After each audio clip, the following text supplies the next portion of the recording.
Okay, welcome. We are doing a pickup game of Paranormal Incorporated in the same universe that we did the last paranormal game. But this is a special episode because we are having guest investigators.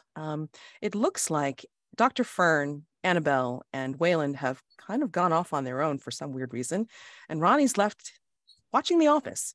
But Ronnie, as always, has a plan and has invited some guest investigators to take a look around our local place and see what they can learn, and Ronnie will see what they can learn from these guests.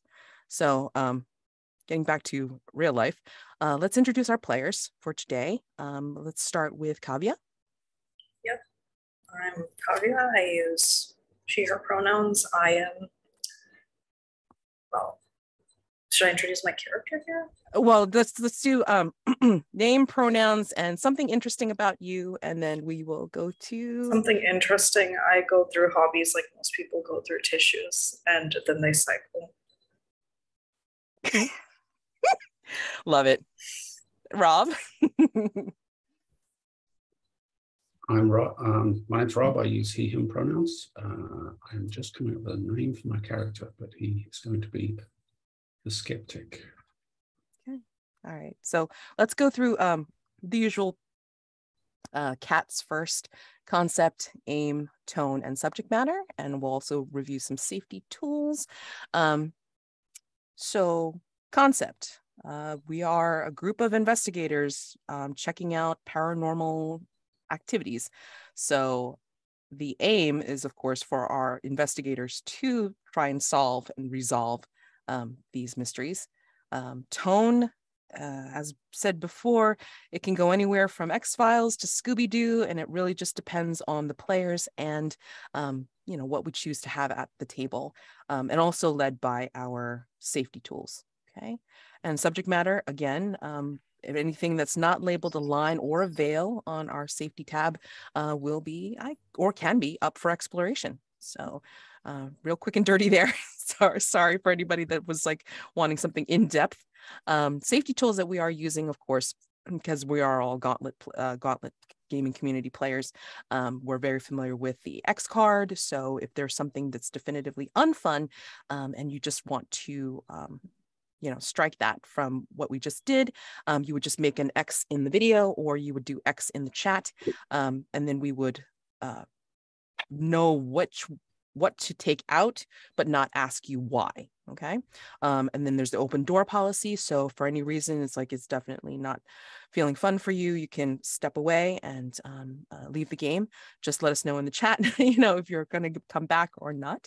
And then we have the lines and veils in our safety tab. So lines are things that we will not be role-playing whatsoever in our game, and veils would be things that could be mentioned, but we're not going to explore and role-play. Okay. Let's see. Checking on, let's see. Lines: harm to children, racism, sexual assault and sexual violence, homophobia and transphobia. And veils are harm to children and suicide and childhood abandonment. And then asking first would be human sexuality, kissing, and kink. Okay, good to know. All right, awesome.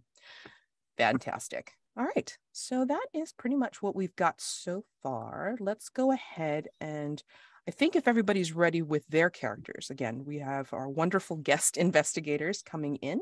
Let's go ahead and introduce them, and I will introduce, of course, my recurring character after they come in. So let's start with Rob this time for introducing your character. Okay, I'm going to be playing Paddy Griffiths. He, him. He is the skeptic playbook, so he doubts things. His vibe is highly caffeinated and disorganized, much like the player portraying him. His moves are reason in the face of danger and documentarian. So I guess we can explore exactly what those mean when we get to them. Excellent. All right. I think that's everything. Yeah. Okay. All right. And then we have our illusionist.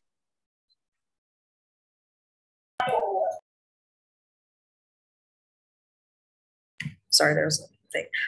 Yeah, so I am playing the illusionist. My job is, well, I'm a magician. I'm here on a little, what do you call it? A sojourn from regular work. And name's Astraea Asplin, she, her pronouns. And the vibe is perfumed and dramatic. So I am here to bring a little bit of flair to our dramatic ghostly proceedings. And your moves? Right, so I've got All the World's a Stage, which tells me that anytime I need to roll the risky move, I can describe how I'm being very dramatic or evocative about it, and that'll take my success up a tier, only for the risky move. And the second one is illusions are for everyone. So during a ghostly encounter, I can try to distract the ghost with some parlor tricks. And that lets me choose an additional option from the ghostly encounters list. Awesome. All right. And then, of course, once I get the actual episode up, it's like most people would be familiar with Ronnie. So I am playing the intern, Veronica, Ronnie, Revis, they, them. And basically, I am known for the paranormal investigators as the intern. So I am, as my moves say, underappreciated.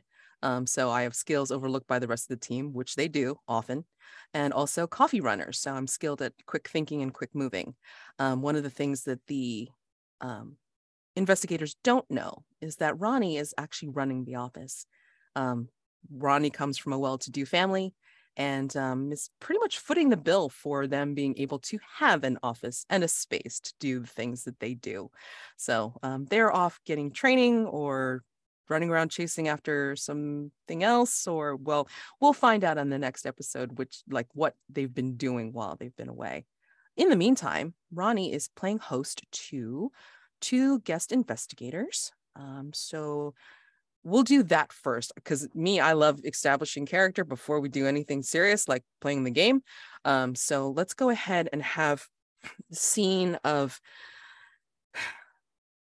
Ronnie is taking the truck, or to be honest, I forgot whether it was a truck, SUV, or a van. We'll just say that it's got lots of Dorito crumbs on the dashboard, and they're trying to desperately clean them up before picking up our wonderful guests from the airport.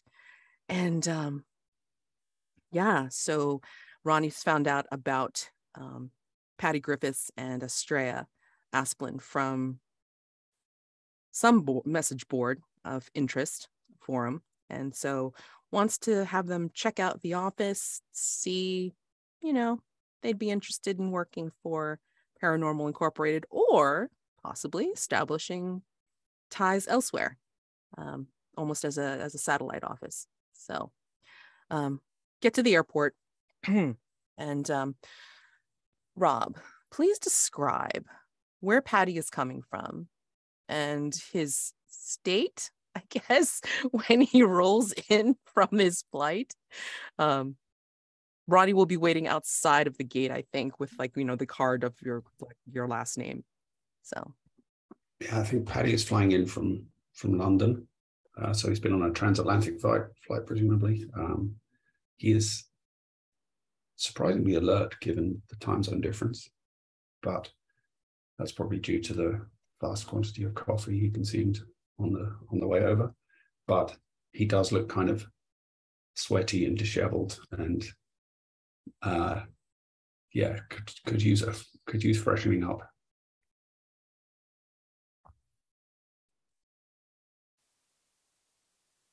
So what Paddy sees when he stumbles out from the gate, you see kind of a shortish, androgynous looking person with longish hair, a beanie on their head, and wearing all black t-shirt, black jeans, black combat boots. Not quite sure, but you see your card, you see your sign, it's Griffith. And then I think Ronnie recognizes you from your very blurry picture from the forum, and just goes, "Hey, Paddy, over here." Flight okay? Back and, yeah. As okay as it can be, I guess. They gave me enough coffee to keep me awake. I'll be all right for a few hours. They say you really? should try and stay up Oh, the first night. oh, that's a shame. Okay. Yeah, so from behind their back, they actually come up with a cup carrier and a couple of coffees. Oh, more is always good. Thank you. All right. I appreciate it. Yeah, absolutely. Kind of know that you probably needed it, like a little boost from that long flight. Oof. All right, we're waiting for one more person, and then once they get here, then we'll head off. Okay. And so Ronnie proceeds to take out a different sign, and this one has Asplin on the front of it. So, what does Astraea feel like? And then like coming off of the flight, and then coming to meet and greet. She feels a little put upon. The flight was a little more cramped than she would have liked. But nonetheless, she is rising above it all. She is gliding out of the gate as put together as always. And she is scanning the crowd, trying to pick out a little placard for her. Miss Asplin. Asplin. Woo. Oh, you must be Ronnie, darling. It's a pleasure to make your acquaintance.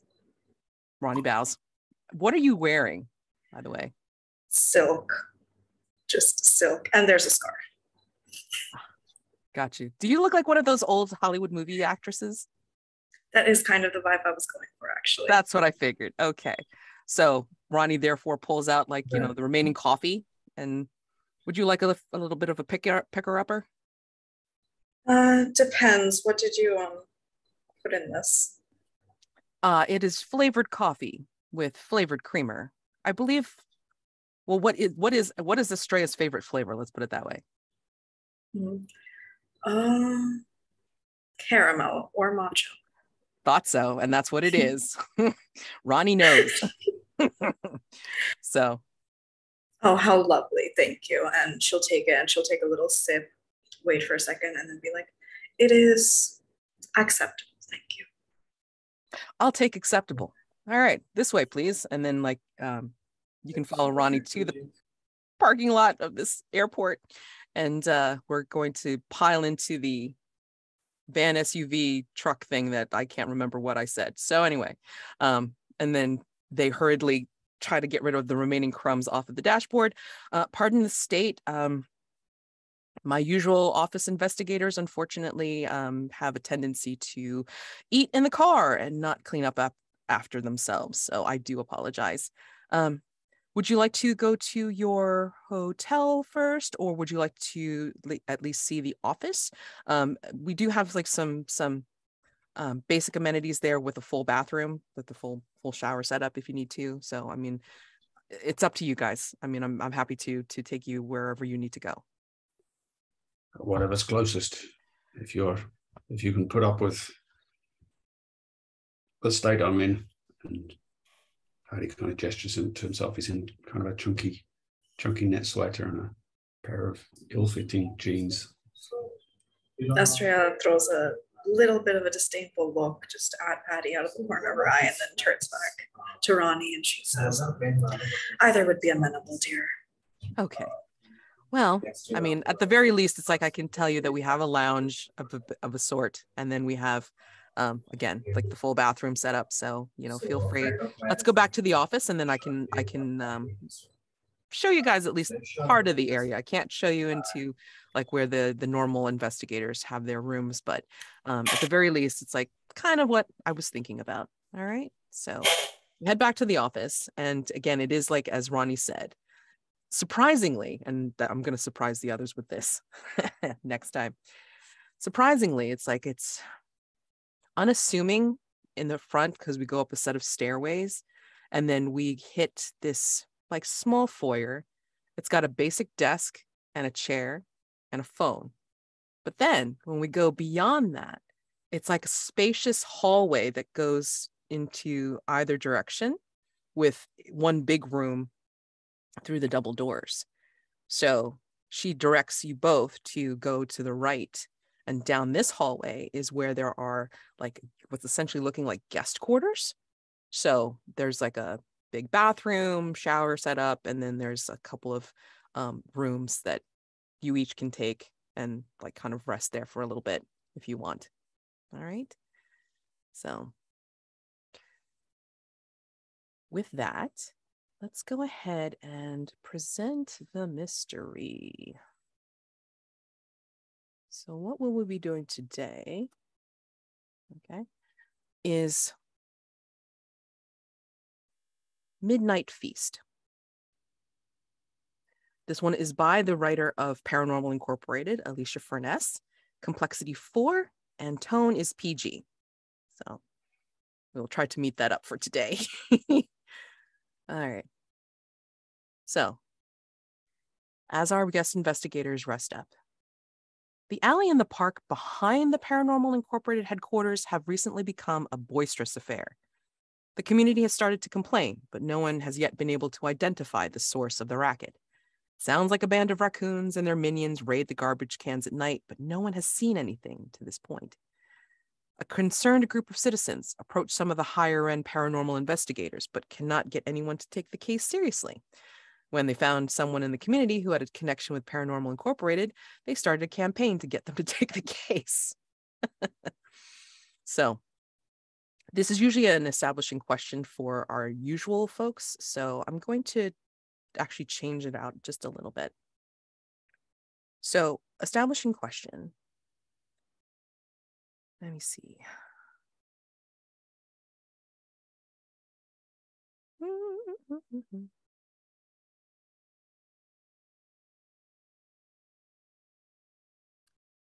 Yeah, since you both are guests, it's like you don't have a crappy apartment here that overlooks the noisy alley. However, let's change it up a little bit and say, because of the noise, which one of you would be more bothered by it? And then ask about it.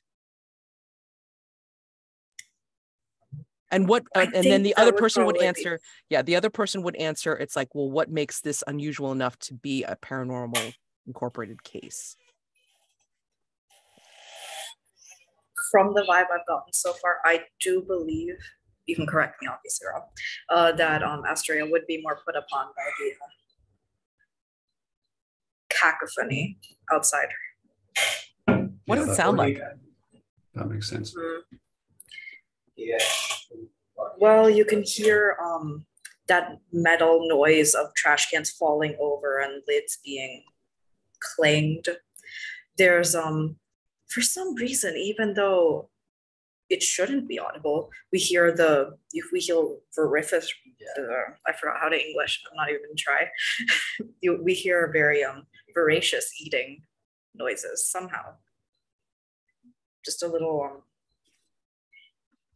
not a crunch, but that noise when you bite into something really big and you're trying to compress it. Just a lot of it. And what about the sound is unusual enough to get your attention, Paddy? Well, Paddy's unfamiliar with the wildlife in this part of the world. Raccoons aren't a thing where he's from, but it sounds like something way bigger than what you would expect to find in an urban landscape.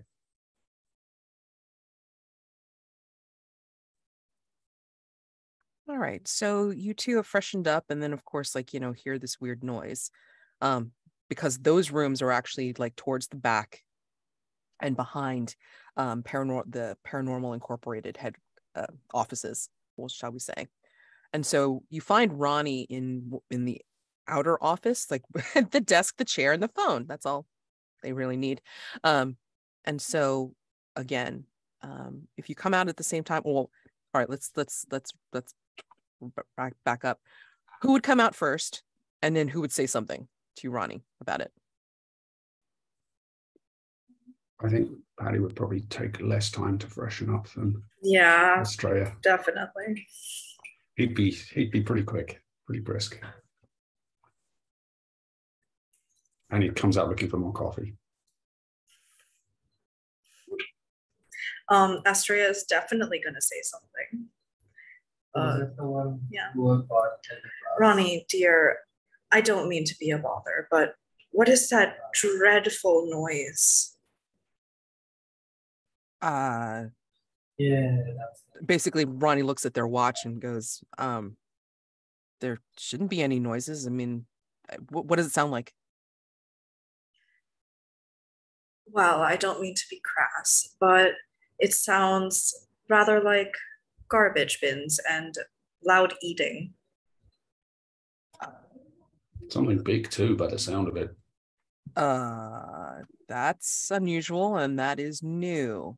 That's very interesting. Huh.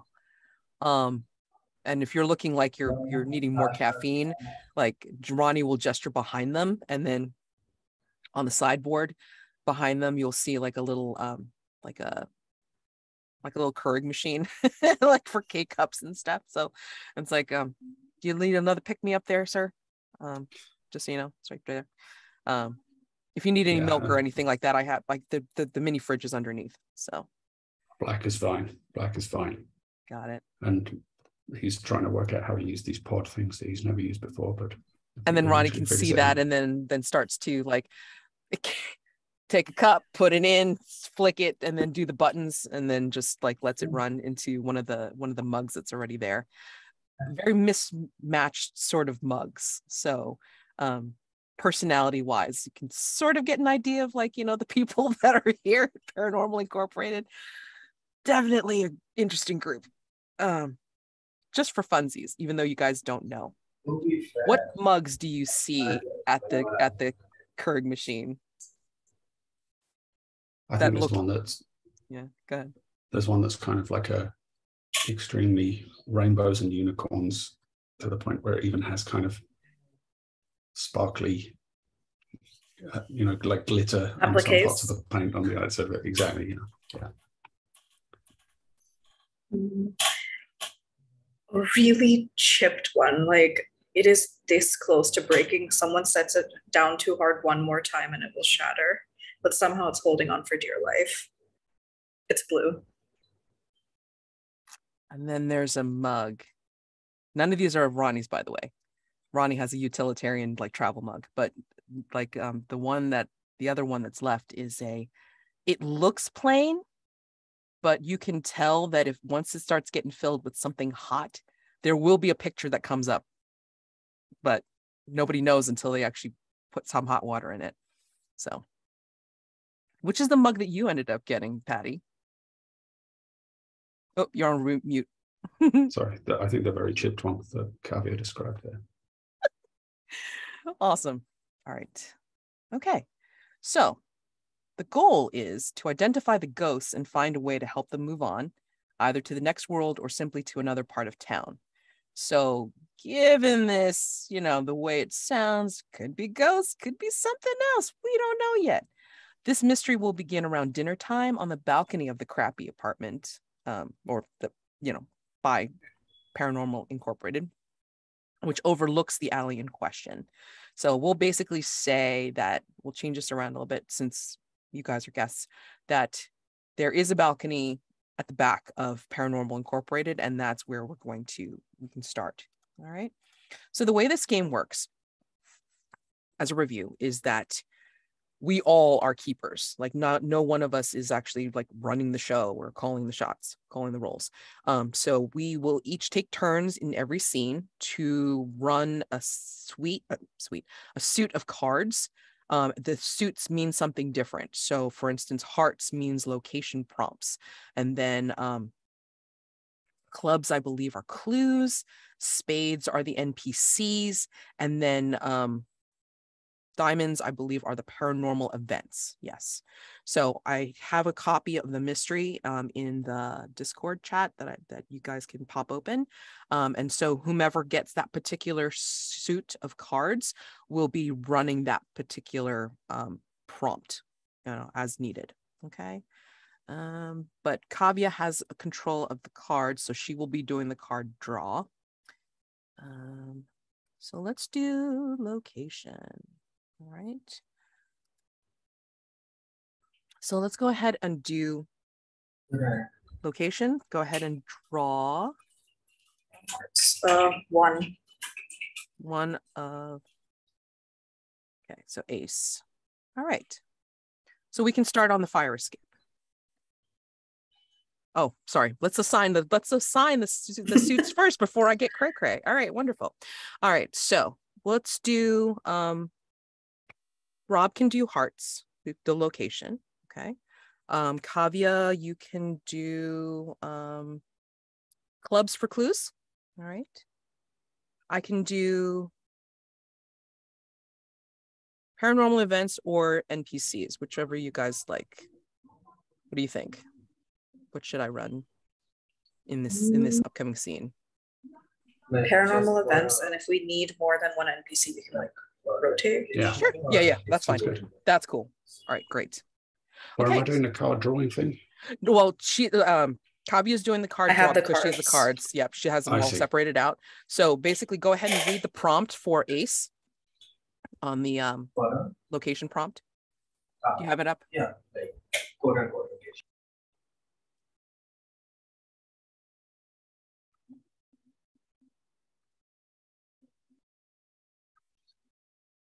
Should be page 3 of the Midnight Feast. Do you have that up, Rob? Oh, sorry. That's fine. Sorry, I didn't understand who you were talking to. Location prompts are, so I'm reading the ace. Yes. Mm-hmm. Fire escape. This rickety old fire escape is definitely not up to code. Some of it is actually made of wood, which makes it a useless fire escape. A few levels have potted plants or ashtrays, and one is decorated with fairy lights.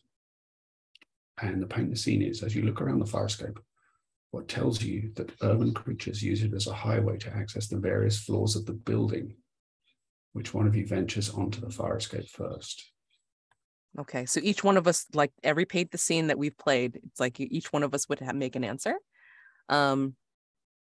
Yeah, and so Ronnie apologizes for this profusely. It's like there are things that still need to be fixed up on this building. We are in the midst of renovating, so I'm sorry.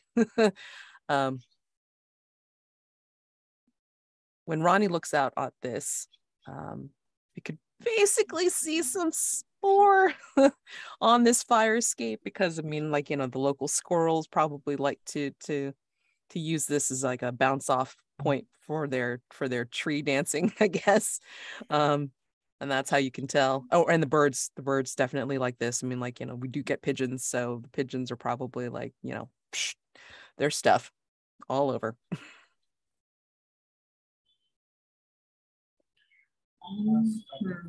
So I'm not gonna enter the fire escape just yet. From what I've already seen, from what's Ronnie's described just now, it's not somewhere I'd want to be. Unfortunately, I don't think I have a choice.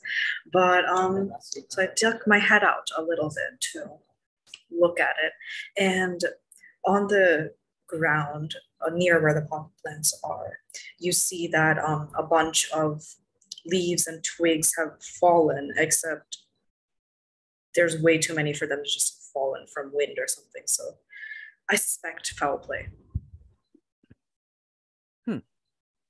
Okay. Yeah, I think Paddy will step right out. He's, you know, despite how rickety this looks, and you know, he's picking his way between the things that are strewn in the way of anyone who was trying to make a brisk exit in the case of a fire. Yeah, and I think he kind of curiously looks at a couple of places where residents on other floors have put those kind of spike things to try and deter birds from roosting on the edges of the fire escape. Right. All right. So we can conceivably do, and it works exactly like the other carved from Brindlewood games that we've played. So, I mean, like, you know, in this location, we can do certain things. We can do investigative moves. We can pull any of our usual moves, our investigator moves in this space. We could also split up. So, one person or two people stay here and look around, and then another person could go, well, elsewhere, which would prompt another location card. Okay. So if we want to do that,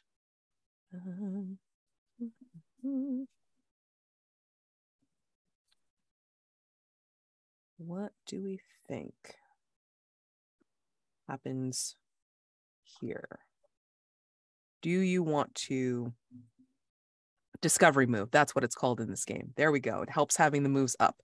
Great. So could do a risky move if somebody wants to actually go further out on the fire escape to look around, or do a regular discovery move if you're not quite out there. Yeah. So what would each person like to do?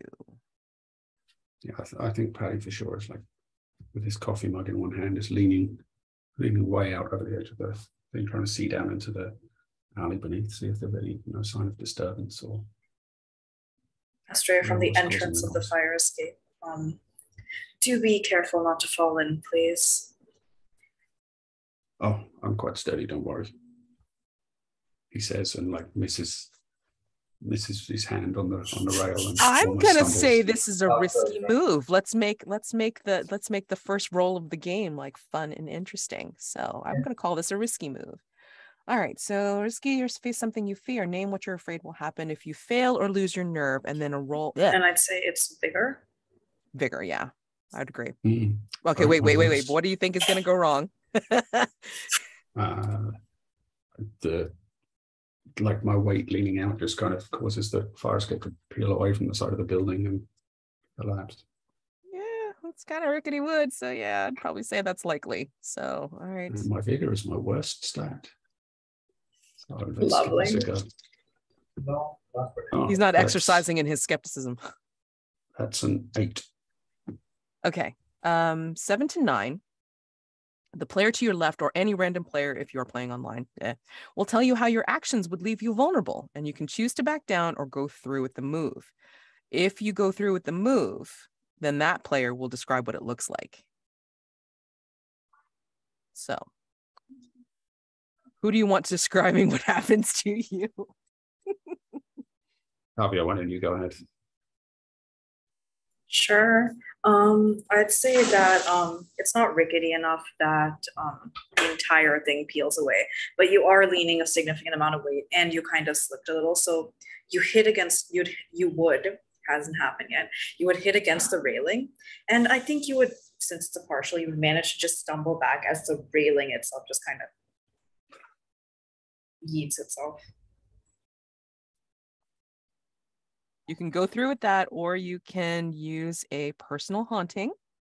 Works just like a mask or something. That sounds fine to me. What, personal haunting? No, I'll just go through with it.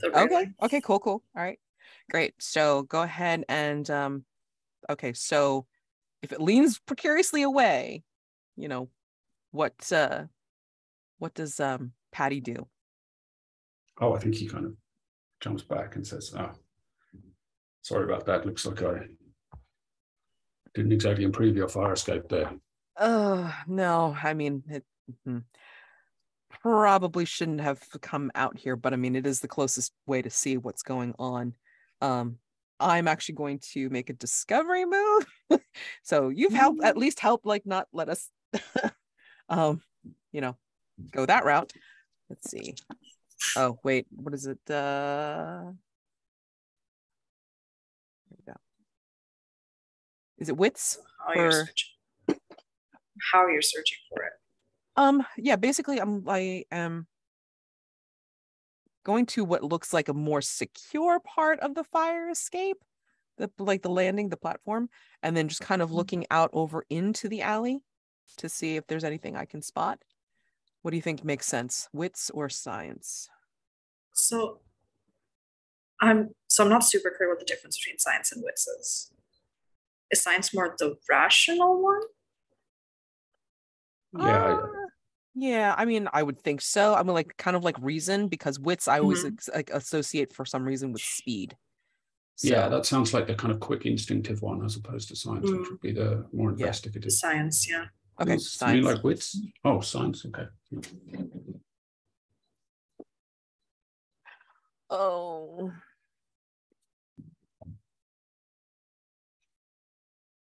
That's a 6. Right, so in summation, we have nothing because as you are doing this, Astraea is going to hold a handkerchief over her nose and just scan the area, not looking too long at anything. There is no avenue for a discovery move from here. And elect that her best avenue of approach here is to not approach. Just stay back. Wait for the other two to come to their senses and get off the fire escape.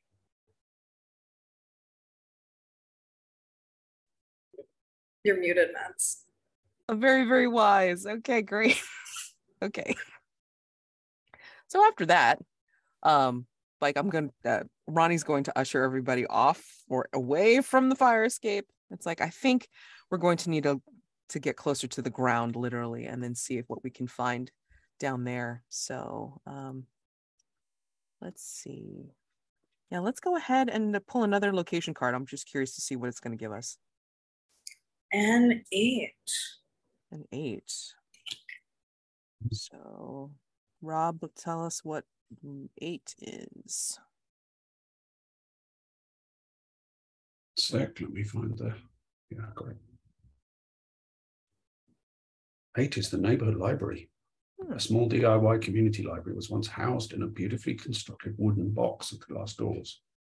Now one door is missing. There's a hole in the roof and a creature has made a nest inside. Rain has waterlogged several of the books and magazines inside. So paint the scene. Yeah. Oh, go ahead. do you want me to go ahead and read that. What book has multiple copies in this library? What rare find do you discover and take? I'm going to say that this neighborhood library is actually next door to Paranormal Incorporated's, place. And then so it's kind of like, it's almost leading our eye there. Because maybe, like the sound that you're hearing is like something that is like kind of squatting in this place. It's not, because we don't really see anything from the alleyway at the moment. So, yeah. So go ahead, whoever wants to answer the question. What book has multiple copies in this library? I always used to joke that the one book you would always find loads of in any like junk shop was Jaws by Peter Benchley. So I think there's like 3 copies of that stuck in there that are probably everybody's copy that they decided to just drop off here for sale. Absolutely.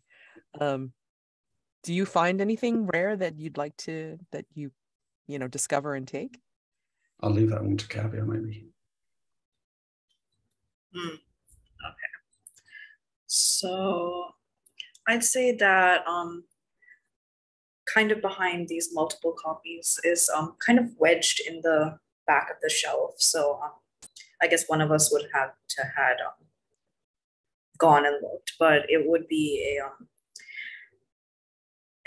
one of the older prints of a classic play, like one of maybe Much Ado About Nothing.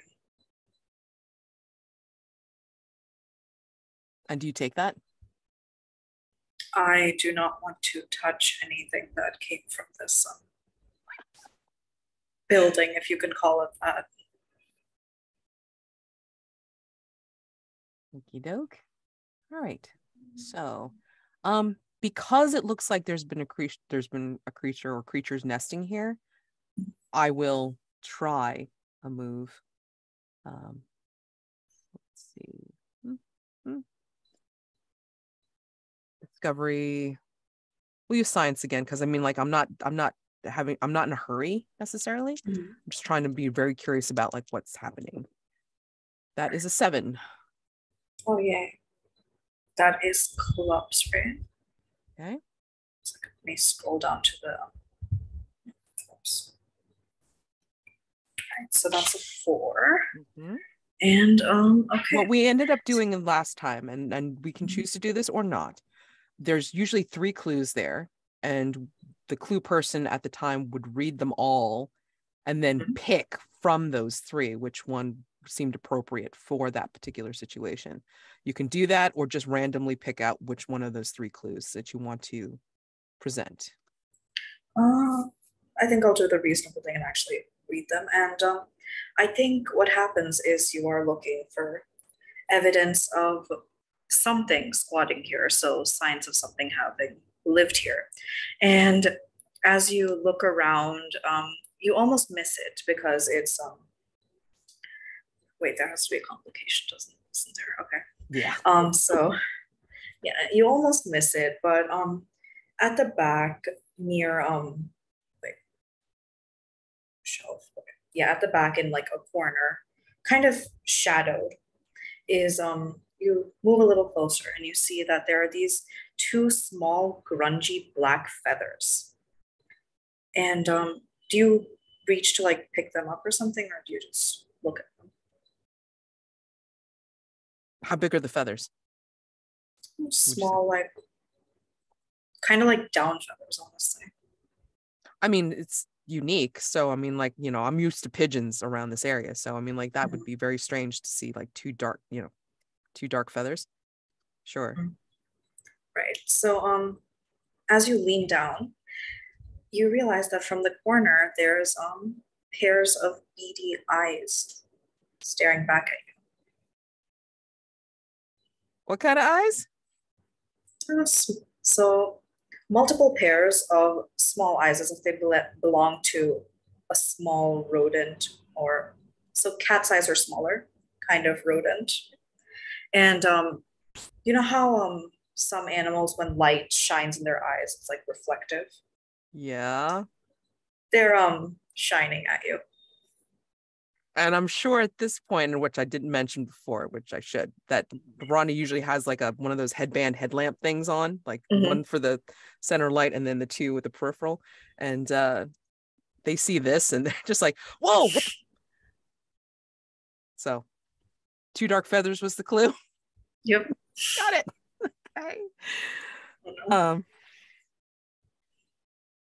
Okay. Basically there was hella rodents.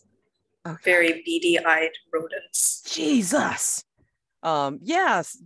Ronnie's gonna stumble back and say, no, we do not want to go back there. And I'm pretty sure, Miss Asplin, you don't want to go back there for sure.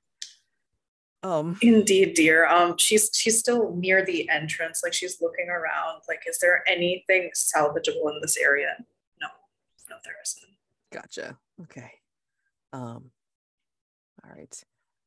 Paddy, did you come down with us, or did you I think I'm still making my way down. Okay.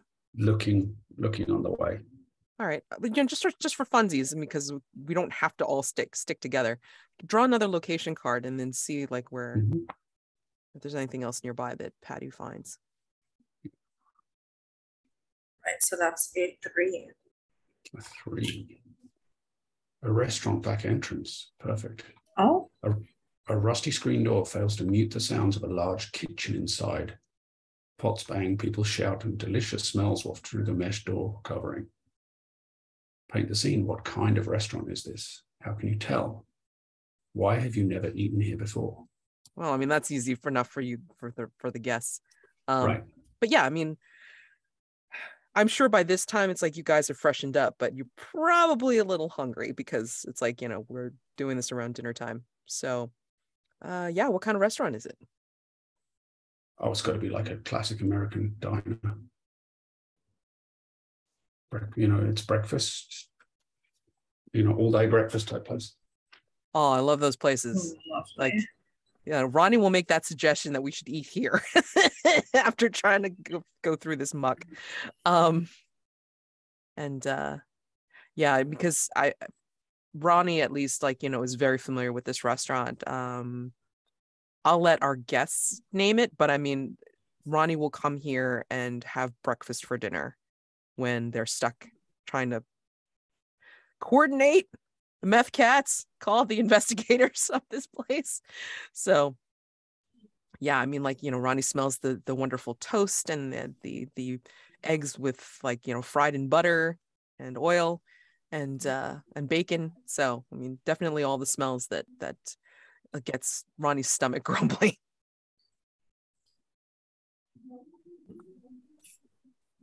I think for a name, it should be something classic, like how they had just names 'S diner. Yeah, right. Like Joe's Diner, Sally's Diner. Yeah, sure. It's got to be some kind of slightly retro first name that's not a name anyone would be named anymore. Like? I'm coming up with one. Betty's. What? Betty's, yeah. Betty's Diner. Sounds great. And actually, Betty's still alive. Like, Ronnie knows that this is like the proprietor is still alive, but not really active in the diner anymore. So I think it's Betty's children that are running the diner. Mm-hmm. So after we go through this, and then Ronnie gets scared by the rodents, it's like, I think we should take a trip and go to Betty's. I mean, let's go to the front, of course, and then we'll go ahead and get something to eat. I mean, I didn't hear what you guys heard, so we can try to figure out a plan for trying to investigate it further, and then see what happens. Okay, that makes sense. Whatever was banging around down here was probably trying to eat from this place is trash anyway. But you said it sounded bigger than well, I mean, I don't know what you guys have like back in London, eating possibly being, into garbage cans and stuff here, Paddy. But here, I mean, it's usually like the raccoons, like from the park. They're mean mofos. So yeah, I mean, they can make a ruckus. Yeah. Yeah, I don't know raccoons, but from what I know of them, it sounded bigger to me. Well, it is America. I suppose everything is larger than it should be. That's what I hear. Well, have you seen the meal sizes? Preposterous. Just be as long prepared. As they keep the coffee coming. Oh, Betty's for sure, absolutely. Just be reassured on that one, Paddy. Ronnie sees that you got one of the mugs from upstairs, and you're still carrying it around. I think you have to be careful with that mug. Waylon brought it from someplace, and I don't know how sentimental he is about it. So just be careful. Yeah, let's go over to Betty's and we'll get you a refill on the coffee. And Miss Asplin, I just want to let you know, it's like you may be taking home a doggy bag, just so you know. I mean, like they got good portions here. If you think you eat well, this will eat hearty. Okay, just to warn you. And Ronnie makes a gesture of like, versus. So. Well, I mean, we could always give the leftovers to the help. I don't think that they'd want that, but the gesture is interesting. Maybe. Oh, okay. And Ronnie proceeds to lead you both out towards the front of Betty's, and it's not on here, but just for funsies. We go into Betty's. What's the first thing that you see that proclaims American Diner to you? And then what do you order when we get into Betty's?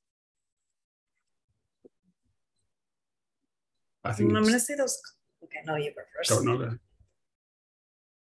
I was going to say the lady behind the counter is in the classic kind of pink little A-line dress and an apron. And roller skates? Not that kind of joy. Probably a little too old for roller skates, yeah. And a little dangerous. I'm going to say those stainless steel counters and that faux leather couch upholstery that if you sit on it too long, you kind of stick to it. Yeah, luckily nobody's wearing shorts at this time of year. in the Paranormal Incorporated universe right now, yes, for definite sure. Yeah, Ronnie's always likes this place because it has the old-timey neon sign for Betty's. So it's like, it's homey, kind of just, the closest thing to home that they have right now. So at least near the office. And so what does each person order? Given the warning that Ronnie had for how you're fed here. I think, yeah, Paddy's going to get like, the classic 2 eggs, bacon and toast, and then gets confused when the waitress asks how he wants his eggs done, and then the bacon's like not what he expected, but he's happy as long as the coffee keeps coming, which it does. Astraea is gonna turn to the waiter and say, 2 waffles, apples caramelized with a hint of cinnamon, and a little bit of whipped cream, please. So which I don't think they'd have. I don't think they have, do they? So you want the waffles with some apples thrown on them, hun? Is that what you want? I could give you ice cream on top of that. I heard that is fabulous and stuff, but I don't know. We don't really whip our cream here. Not really. Oh wait, no. That's no. I'm sorry. I forgot. And then she goes to behind the counter, and then she kind of like pulls out one of those spray cans. We got this. Will this work? I can have your order. I can have your order ready in a few, and then I could just spray some of this on. Would this work for you? Perhaps. Now, traveling back a few minutes, dear, please contain yourself. The apples, did you mean uncooked apples? Just plain apples? Well, we could conceivably, and this is where the waitress thinks about it for a second. We could conceivably dig it out of one of the apple pies and then heat it up in the microwave and then put it on top of the waffles. That sounds scrumptious with some syrup. Would that work for you? That would work lovely. Please hold the syrup and just a small scoop of ice cream, please. Fabulous, hun. No whipped cream. I think Paddy's eyebrow is kind of raising more and more every time this order gets more complicated. And the waitress turns back to you and goes, don't worry, honey, because she sees that your cup's practically empty. It's like, I'll be coming back with a full kettle on as soon as I get that going. Okay, you just seemed real quick on drinking that caffeine. Oh my goodness, wonderful. All right, and then just cut away as she goes back to fulfilling the orders. And then Ronnie is a regular at this place, and they already know that. Hold on. So the order is called the Nifty 9. So it's like 3 pieces of meat, 3 eggs, and then 3 pieces of some sort of like toast or something or other. So like Ronnie's Nifty 9 is pretty much like 3 pieces of French toast, 3 eggs scrambled, and then 3 well done pieces of bacon. And they know this, so they don't even bother asking anymore.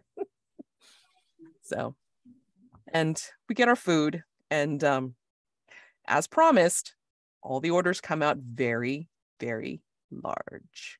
So you thinking waffle? Like, no, plate size waffle.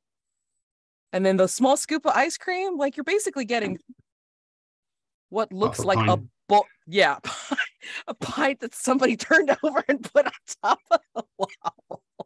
And there's the little apples on the side, taken out from the apple pie, as you requested. And microwaved. So it's sticky and lukewarm. And our orders come out like relatively fine. You know how diner food goes. It was standard diner orders. Astraea's just has to be extra all the time permanently. Yeah, that's fine. I'm just saying that's what happens. So we eat. And we go back. Oh wait, can I interject at the diner actually? Absolutely. Mm-hmm. So I want to say, basically I want to lead into a discovery move. Yeah. But so as Astraea is consuming parts of this monstrosity, she's doing her best to distract herself from the visuals of it all, because maybe it'll taste better if she doesn't look at it. So she's looking through the diner and paying close attention to everything she sees. And yeah, that's how I'd like to make my discovery move. Where did I? What would that be with? Science? Yeah, I mean, like, because if you're just looking around, you're not really making any kind of, yeah. Lovely. My science is a -1. I rolled a 4. -1, 3. That's fine. Mads, you're muted again. Thank you. So, well, actually, you know, I shouldn't just jump in. Who would you like to tell you how bad it is, or what happens on a miss? Rob, you go ahead. People know me, man. They just like don't want to. They don't want to think about it. So what was your method of investigation here? So I was looking away from the monstrosity I was consuming to distract myself from the horribleness of it all. So I was looking through the diner and paying very close attention to everything I saw. I think, yeah, as you look around, there's a few customers in here, and you see cars going by on the street outside, and you kind of turn and look, and there's a corridor that leads down past like where the restrooms are, and you can see the door out that goes out to the back alley where we just were, and it has one of those kind of a square of glass with like mesh on it, and you see just a huge shadow go by. It's not clear what it is, but that's... Ronnie, be a darling and do flag down the waitress. I believe that we should perhaps take our food to go. I saw a rather dreadfully large shadow pass across that back door entrance. Perhaps it's worth looking into. How about you two go and check it out? I will go ahead and do the payment crap and then take care of this and get your leftovers and stuff to go, you know, for takeout. Yeah, go ahead. So Ronnie. Of course, thank you. I will pay you back as we leave. No, it's an expense report, whatever. No problem. Go. And then Ronnie shoves you guys off. So yeah, I think Paddy jumps up and he's kind of got a bit of spilled egg down the front of his sweater and sticks the last piece of bacon in the corner of his mouth and heads off. Seeing the spilled eggs, classic illusionist trick, Astraea pulls a handkerchief out of her pocket, a different one from the one she used before, and she hands it to you and she says, you have a little something. Oh yes. Keep the handkerchief. I appreciate it. And yeah, he wipes it down and then puts this probably brightly colored handkerchief in his pocket, and it's kind of hanging out of the side. But yeah, just a pop of color for you. All right, so go I ahead. think at this point I location card it. Yeah. Let's do like pull the location card, see where it is, see if it makes sense positionally, fictionally well, and then we'll take a 5-minute break after we know where it is. Cool. Right. That's a 5. Let's see, a 5 is the extra-dimensional sewer grate. Okay, don't read it off right now. We're just going to leave it right there for the break because that sounds intensely fun. Okay, so we'll do 5. So we'll be back at 56. Yeah, sounds good. Okay. Sure. Wonderful. All right, see you in 5. Bye. Come on. Unfortunately, that is no excuse. All right, so what we had forgotten to do, and I had forgotten to do, even though I played this before, is that every time you draw a location card, you're supposed to draw, I think, 3 paranormal event cards, I believe. So we will start doing that now that we're in different scenes. Wait, 3 paranormal? Oh, no, one paranormal event, and then that person who's in charge of that suit has 3. Which event it is. Okay. Fabulous. All right. So what did you say it was for the 3? 3. Give me a second. So we'll go back to the extra dimensional sewer grate in a second, but I want to look at the Paranormal events. Mhm. If I could figure out where it is. There's a lot of NPCs we're not using, but okay. Oops. People. People. People? What? You don't need to see people. I apologize. Getting used to. Oh, that was the end of the mystery. Okay, so where's the paranormal events? That's interesting. Huh. It's all fine. It's just a regular thing. Okay, here we go. Right. It's right after locations, I think. Perfect. Okay. Makes sense. All right, so let's go ahead and go back to the please read, Rob, the extra-dimensional sewer grate. Okay, low to the ground, a seemingly normal sewer grate gives off a strange heat and hum as you approach. A small rodent, not native to this urban centre, scurries out and disappears into a hole in the wall across the way. Paint the scene as you peer into the sewer grate. What do you see that shocks you?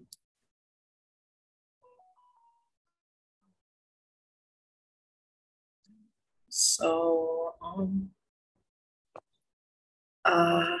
from next to it, Astraea is sort of leaning over to just glance inside. And to her pleasant surprise, it is cleaner than she would expect a sewer grate to be. Obviously, looking at the state of the area, she was expecting an absolute filthy goo pile. But there is only some goo. And just the various animal things that would fall off an animal. I don't know what to call them. But there's like stray feathers and twigs and some, well, you can't really tell if it's awful or not because it's sewer goo.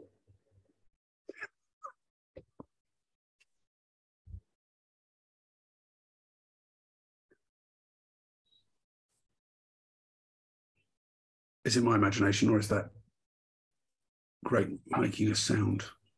I think I've just had too much coffee. Perhaps you should tone down on the coffee, but I do believe I hear some sort of noise. The paranormal event for this is that you hear an eerie Corvid caw every 3 minutes and 33 seconds. I mean, like Ronnie's I'm not timing it. Yeah, well, okay. Ronnie is. I mean, like, you know, Ronnie has paid for the stuff and actually has a bag.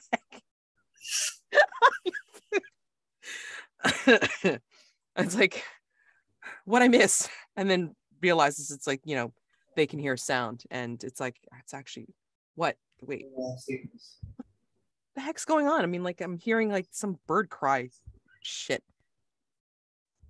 We believe it appears to originate from this sewer grate. Also, not to draw away from the point, but do tell me you did not bring the ice cream in this takeaway container. What you didn't finish, I had them move aside. We only have the dry stuff in the containers. Okay. Thank you for your I didn't think that you were going to want the ice cream. If you want ice cream further later, there's probably, like, you know, Late Night Kate's is probably going to be open. So, I mean, like, if you really want some, we can go there. No. I would rather not partake. Thank you. Okay. All right. And actually, what Ronnie will do now is, like, you know, shows you the bag and then sticks it in their backpack. I think this looks weird. I mean, looks at the grate. And yeah, Paddy kneels down with his mug of coffee in front of it and takes a sip and peers in. That mug is going to break this episode. What? There must be some kind of crow stuck in there or something. That's what's making the noise. Ronnie's all I appear to see is sewer gunk. And all I appear to smell is sewer gunk. And she takes out another handkerchief and she holds it to her nose. Is she pulling out the rainbow of knotted scarves now? Yeah, they're not knots. Yeah. miraculously, they're not knotted. She just pulls them out one after the other. Right. Yeah, she's graduated from needing to knot them. And then like Ronnie's like, you know, proceeding to keep on timing like the caw and like looking around. So in this case, I'm actually going to use discovery with wits. Let's see if we get a better result. That would be nice. All right, hold on. I can't remember what I have. Wits. Okay, hold on. Ooh, 11. Oh, damn. Okay. I find a clue. Complications. No complications. So clue we drew card. a 3. 3. We drew a 3. Is that? And yeah. Is that? And No, there's no way you're not. I'm trying to figure out which one of these is applicable. And think I can make it work? Okay. Yeah, and you are looking around. So yes. Yeah. So as you look around, as you glance along the side of Betty's diner, like behind that where the noises we initially heard possibly originated from, you see that there's a bunch of plastic garbage cans, not metal like you'd assume from the noise, and they have holes chewed in them. They're brightly-ish colored, like that that blue and green garbage cans we have. Okay, but they have holes chewed in them. Yep.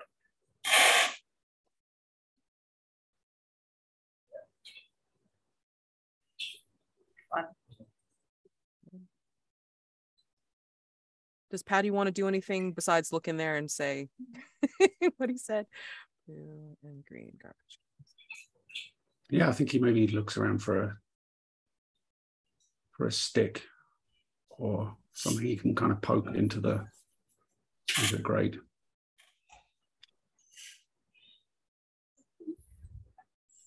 Go ahead and do a discovery move. You probably find that stick. Yeah. Yeah. What Yeah, there's got to be something, right? Yeah. Yeah. What do you think? Science or wits, Kavya? I'm gonna say wits because I don't think you want to take your time about this right. ominous Corvid sewer grate. Yeah, still timing. 3 minutes, 33 seconds. Yep. Especially when Paddy just thinks it's a crow that's got stuck in there. There's nothing to worry about. There's nothing that unusual here. Right? So wits is 0. 6, great. A failure. Okay. Oh, hold on. Okay, so now don't forget about your moves. All right. So both of you obviously still have moves. So at any point, Rob, you can have Paddy use like documentarian. This is on roll. You could choose to say what happened, and it becomes a 12. And I think 12 gets you 2 clues, right? I think so. Yes. So again, you can take advantage of this once per mystery, but it's a freaking one shot. I don't care. I mean, like, you know, you can let me use that. Yeah, Okay. So all right. So now you can make that a 12. And he now gets 2 clues. Yes. Do I take them from the same drawn or at least on the draw? That's a 10. Yeah, just like, you know, just draw 2 more cards. Yeah. Okay, I'll draw 2. That seems fair. So that's a 10 and a 5. Okay, so what they're oddly fitting. Give me a sec. Yeah. Okay. It's okay. So as so you're using the stick to poke the grate, right? Like poke through the grate. Yeah, like poke inside to see if, because I figured it's just an animal stuck in there. Right. To see if I can dislodge it. Yeah. So as you're not fumbling, as you're poking around in there, moving stuff around in this disgusting sewer goop that you somehow felt like you could touch even with a meter stick. You see a broken bird cage. Actually, you kind of as you kind of hit it with the stick, you feel that impact, and you peer a little closer, and you see that it's a broken bird cage, and it doesn't seem to be a particularly special one. It just appears to be your standard mixed metal cage. And inside it is a bag of old cat food that's just kind of torn open, so it's spilling all this kibble. That's 2 separate clues, by the way. See, look, somebody's pet bird is stuck down here. That's all it is. That doesn't explain, Paddy, why the sound is coming from outside. It's not coming from the circuit. Well, I'm not sure. I mean, okay, what do you have actually as your piece of technology? Do you have like a video camera, or do you have a? I wrote down that I have like a little one of those dictation machines, with a little mini cassette inside it. Got it. Oh my God. Old school. Okay. Sorry. Oh shit. No, I'm not sure. But I mean, I'm looking around. I'm not looking in the grate, and then like I'm timing this thing. It's like 3 minutes and 33 seconds. What the hell? This is weird. Okay. Perhaps we should attempt. Go ahead. Sorry. Perhaps we should attempt to find where the sound originates from, because I am with Ronnie on this one. I apologize, Paddy. It does not appear to originate from that area. And honestly, I don't think anything that could survive down there is something that I would be pleased or even put upon to be acquainted with.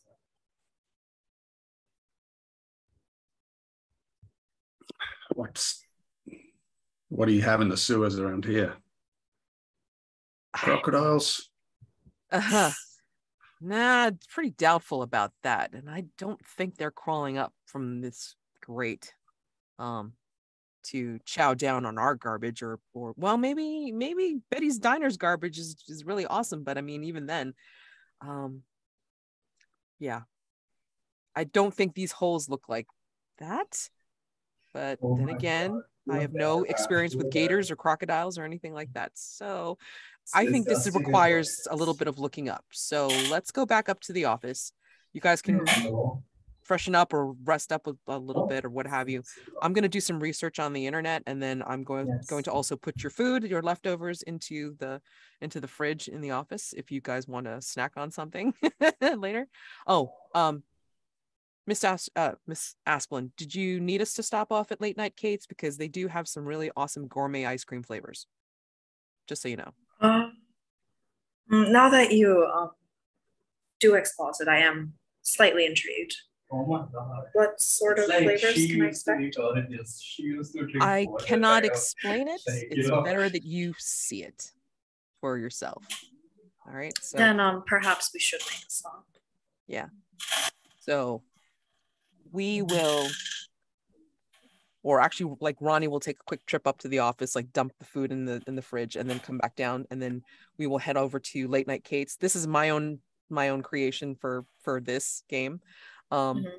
So we're gonna head over to like a few blocks down, Late Night Kate's. It's like kind of done up like one of those cafes, like with the spindly tables and what have you, and then the old timey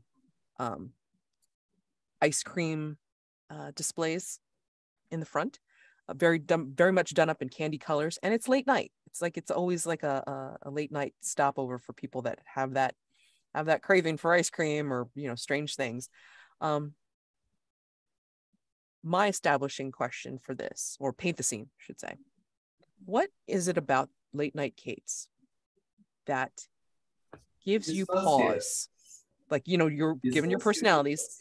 What about it gives you pause to think this is more than an ordinary ice cream cafe? And what weird flavor do you order from Kate's? Like, has ice cream, has shakes, you know, parfaits, like sundaes, whatever the heck you can think of that would come into ice cream. But yeah, those two things. What? I'm not opening. I think I know what Paddy orders, but he orders like an espresso ice cream, just a little, you know, a single scoop in a little cup with the wooden spatula thing. Come back to me for the other part of the question, I'm thinking. Yeah. And actually with the espresso ice cream will come up in a little like espresso cup. Like, so you think it's a shot, but it's actually like the ice cream. That is cute. In an exact flip, I have an answer for the what gives me pause, but I'm trying to think of a crazy flavor, and it's okay. What gives Miss Asplin some pause? So as she walks in for the first time in this godforsaken city, it feels clean and comfortable. The atmosphere is welcoming. The music is neither jarring nor snooze infusing, and yeah, it's a very pleasant place to be, and she finds herself very comfortable. And so Ronnie is obviously used to this place because, like, you know, they're taking you two around, visitors to the city, and there's still something that gives Ronnie pause whenever they come into Late Night Kate's. There's this feeling of disconnect. As soon as you cross through the threshold, at least for Ronnie, there's this feeling of dropping in space. You enter the door, there's like a cute little ding ding in the doorbell. And as soon as you step in and step onto one of the black and white tiles on the floor, there's this feeling of dropping, but you're stepping into a place, you know, no falling sensation whatsoever, except in Ronnie's stomach every time they come in. And Ronnie's flavor is, it's innocuously named. It's called Fruit Madness Swirl. But every time Ronnie eats it, it has so many flavors in it that every single bite or every single taste on the tongue comes very slowly, individually, and it does not blend. It's just one flavor after another: mango, strawberry, kiwi, banana, peach, a little grapefruit in there. Just all these flavors one at a time, and something to be enjoyed.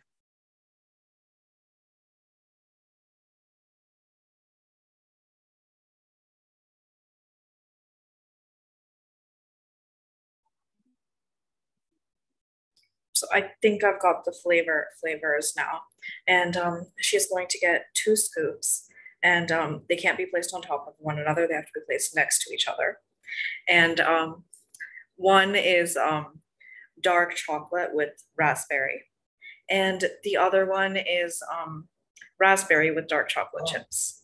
I mean, yeah, those are. They cannot be touching. It's like the perfect yin yang of ice cream. Oh yeah. What they've done to do that, because if you've made that specific order, what Late Night Kate's will do is they will like do some sort of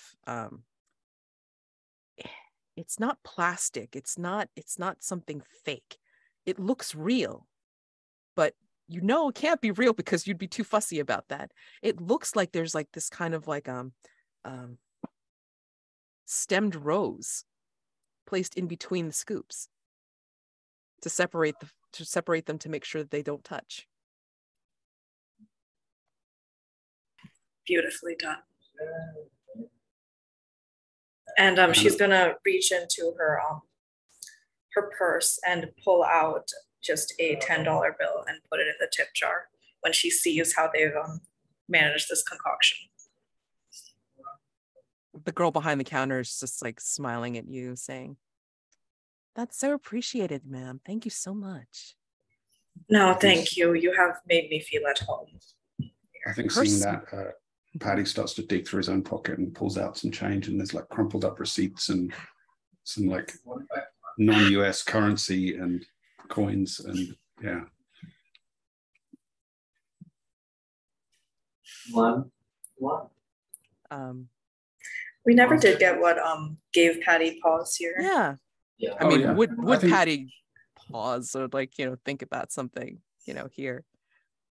Yeah, I think that's just I think building on what Kavya said, that it's just kind of peaceful, but it's brightly lit, but nothing's harsh.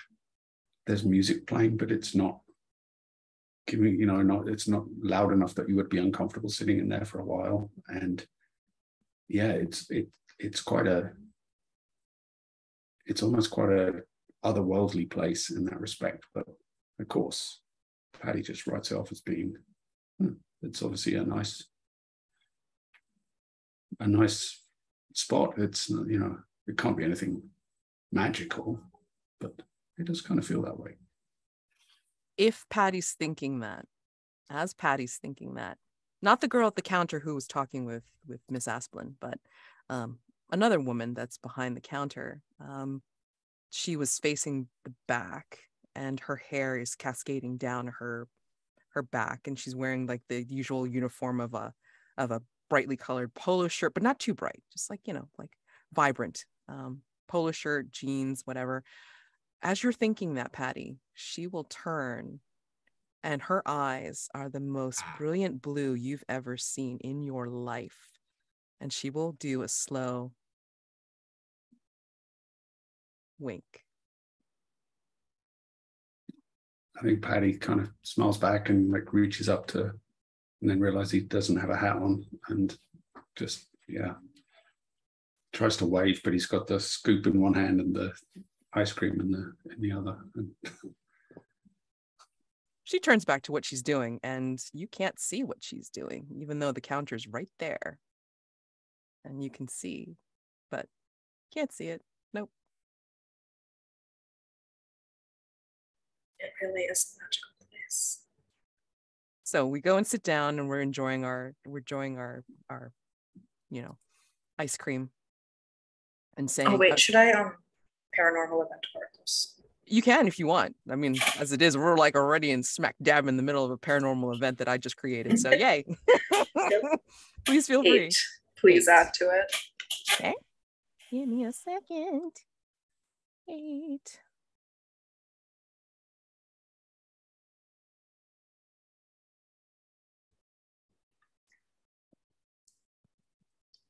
As we're finishing up, we are the only ones that notice this, I think, because the rest of the patrons that are here at Late Night Kate's are pretty much talking and amongst themselves and listening to the music or hanging out. And Ronnie, I think, looks up first and notices it, but I mean, like, you two can react however you would react. Yeah. The walls begin to inch closer together as we're sitting in this place. Ronnie looks up from the remainder of their ice cream, having had a wonderful time, because every time Ronnie comes in here, it's always wonderful. And then just looks at the walls and just realizes, what the fuck? And mind you, Ronnie still has a claustrophobia condition from last time. So Ronnie is starting to get very, very uncomfortable. I mean, you two. Question before we react. Mm-hmm. Something we didn't really establish. Which walls? Like, how are we sitting? And be further into the how are we sitting? Because I assume it's some sort of two seats, or like a booth with like with they're couching like on either side. they're cute spindly tables, you know, like kind of like with the little curls, you know, and the curly cues and stuff like that. So they can seat anywhere from 2 to 4 people at each of these little tables. Right. So there's no booths per se, like at the corners or anything like close to the wall. It's all like encompassed in the middle of this place. Mm-hmm. The only thing that's by the wall is the ice cream stuff, the ice cream counter, you know, checkout, whatever. So the walls aren't like close to us as they begin to close. It's more like a thing we see happening. Yeah, it's something that you start to see happening because I mean, like, you know, at least out of the corner of Ronnie's eyes, it's like they see like this weird flickering from the light that was gentle before and like, you know, not harsh. It's like there's a flickering, so that's weird in itself. And then 2, as that's happening, it's like they start to see the walls starting to close in.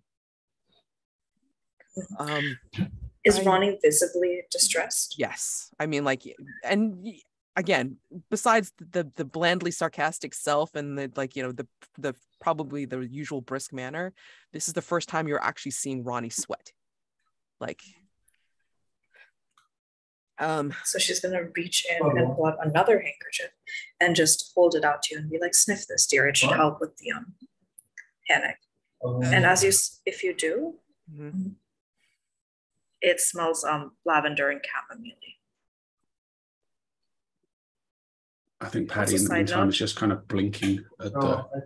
And every time he opens his eyes, his pupils are kind of vibrating like this, so he's assuming that that's what's making it look like the walls are closing. Oh no! Yeah, I mean, basically, Ronnie's doing the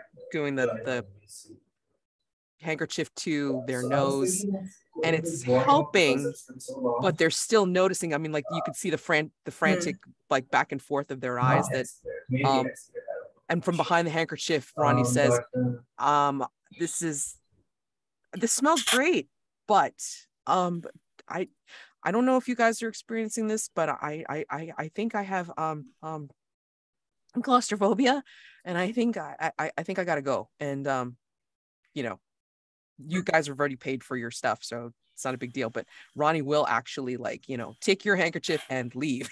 Start to leave, and you see them stumble as they cross the threshold back out onto the street. What do you 2 do? Perhaps we should follow as well. They seemed noticeably distressed. Something's bothering them. Yeah, let's go. At least at like. And we're just gonna follow straight after. All right. So as we're out on the street and Ronnie can actually put their hand on the building,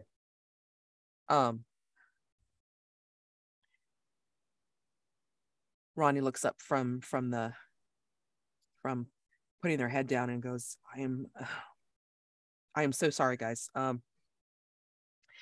been having problems with like close spaces for a little bit, and yeah, I just, for some weird reason, I just got this feeling that the walls were like starting to come in a little too close. I apologize.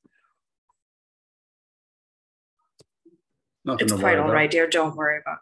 Yeah, do not worry yourself. It happens to the best of us. I had the same feeling. I think I've just had a long day. We all have. Okay. I did also notice that the walls were closing in on us, but I do not believe that my perception is sullied by anything else. I do believe they were actually closing it briefly. You don't think it was, well, my imagination? You think?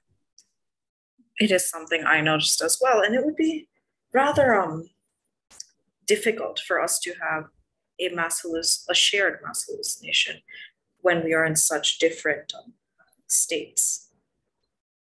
The hand waving is done towards Paddy, who's so caffeinated, his eyeballs are vibrating. Oh, that's great. That's such a good, lovely detail. Oh my God. All right. So what we're going to do now is we're going to,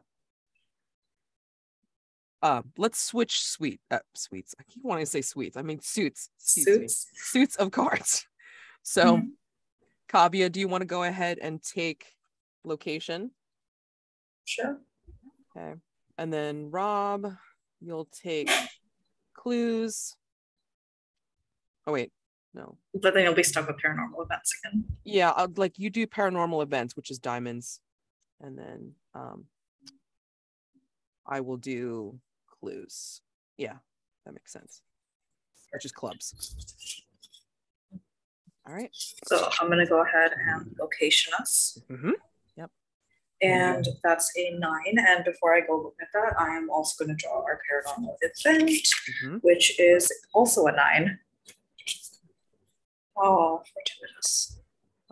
Yeah, there's now it's starting to creep me out because it's like I mentioned the nifty 9s back at the diner, and it's like, okay, great, all right, great, wonderful. I mean, 3 + 3 + 3 is 9. So everything comes in threes 3 times. You know what? Let's make that a clue, just because it's like I want to, and it and fits. it was the 3 minutes 33 seconds for the bird call as well. Yeah. Right? Running theme. 3 + 3 + 3. Yeah, 3 + 3 + 3. Okay. Now again, this mystery itself has a complexity of 4. So as we well know, it's like, you know, that's the minimum number of clues you need to be able to make a straight roll for the Theorize move, which again is a freewheeling discussion outside of character. So we can continue like with maybe one more scene of the location, at location paranormal event, and see if we can dig up any more clues, and then do the freewheeling discussion and see if we can come up with a theory that works. Okay. So sure. What is the next location? Okay, so it's called the Makeshift Playground. And I'm going to say what happens as we're outside the ice cream parlor. And I almost called you Journey. And Ronnie. Just as a note, I mean, so I just added to the Madziverse because my family of Blades two-shot that I was playing with Paul D this morning, it's like I added Diana Frost to the mix. So she's related somehow to Miri and Journey. An aunt? Who knows? I don't know.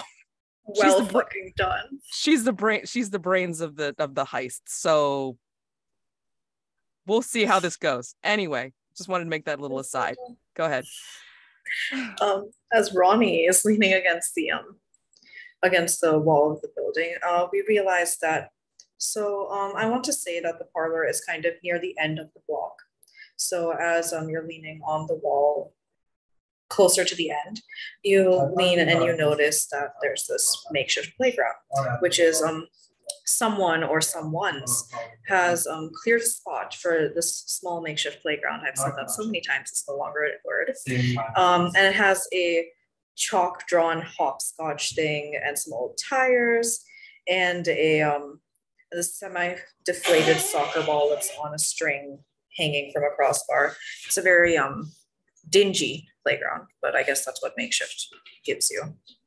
And so our paint scene is, what evidence do you see that this is a well-loved play spot for local children, despite being roughly constructed?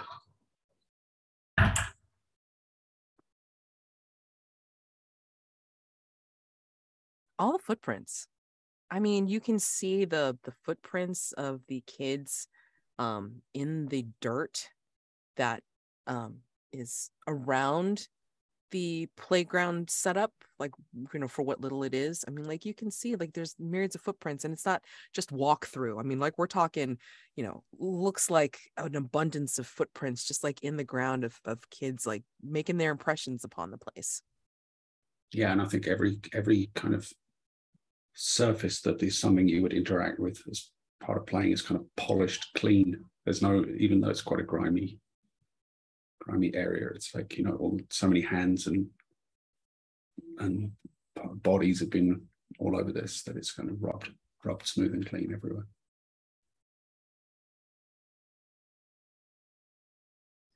Right. So how are we looking around this area? Because actually, I did mean to ask, what would a discovery move with intuition look like?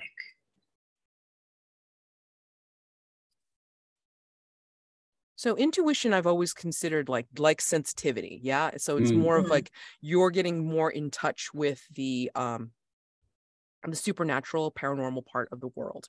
So if you're rolling with intuition, usually it's because you're like the medium or you're the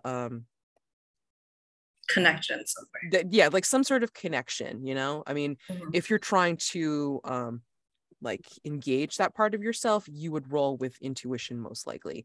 I mean, it's like kind of like that Inigo Montoya moment where he has a sword and then he's like trying to use it to guide him, you know, to where he needs to go. That's like what I consider like that's definitive like discovery with intuition roll. So what I wanted to do is take out another handkerchief. Also, side note, I forgot to mention earlier, Rob, the handkerchief that she gave you smelled citrusy. Perfect. They're all scented differently. So she also, as she uses them, she puts them back, but every time she pulls one out, it's a different color. So make of that what you will. I promise she's not magical, guys. So she takes out a handkerchief and she uses it and she's touching this deflated soccer ball, trying to figure out what you're supposed to do with this contraption. And so as she does that, I want to roll with, I think science, because it's not a quick thing and it's not, well, she's not really exerting herself in any way. I'll dig that. Wonderful. And unfortunately, science is -1. I do this to myself. Oh, 7. As in, I rolled a 5 + 3 and 7. Take myself off mute. That's helpful. Give me a second. Okay, so clues. 8. So close to 9. So close. All right, 8.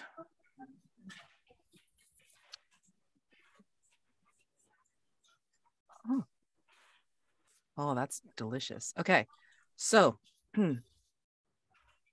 as you're looking around and you know, like are holding this deflated ball or what have you, you kind of let your feet wander as you're doing it because you're just kind of contemplating it.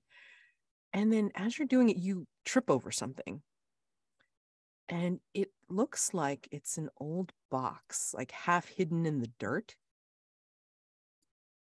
And if you bend down to just look at it, it's an old box with the words "Free to Good Home" written in marker. And that's the clue.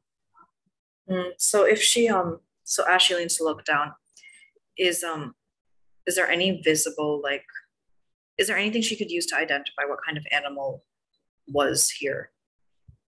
No. Like there's no marks or scratches or any kind of residue on the box. It's just half buried in dirt. So she looked at it and then she's gonna lean back up, and she's gonna say, "Oh, Paddy, dearest, do come look at this box. I think it is relevant to our case." And as you're doing that, you turn away from said box, and then when you turn back, or I should say, like as you're turned away and then like trying to get Paddy's attention to come in and look at this, to touch it for you, there's a footfall near you, and you hear, "You gonna do anything with that lady?" So meta, can you repeat that? I have no idea what you just said. I know, and that's what it was supposed to sound like. It's like basically you see a dirty foot, like it's like frayed pants and like what looks like a beat up duster jacket with like stains on it, and you see a like an old shoe, like really messed up shoe, and then you hear the words much clearer than I said them. It's like, "You gonna do anything with that lady?" Oh, I heard use something, do anything, lady. And yeah. Oof. So she's gonna spin back around and she sees just this foot.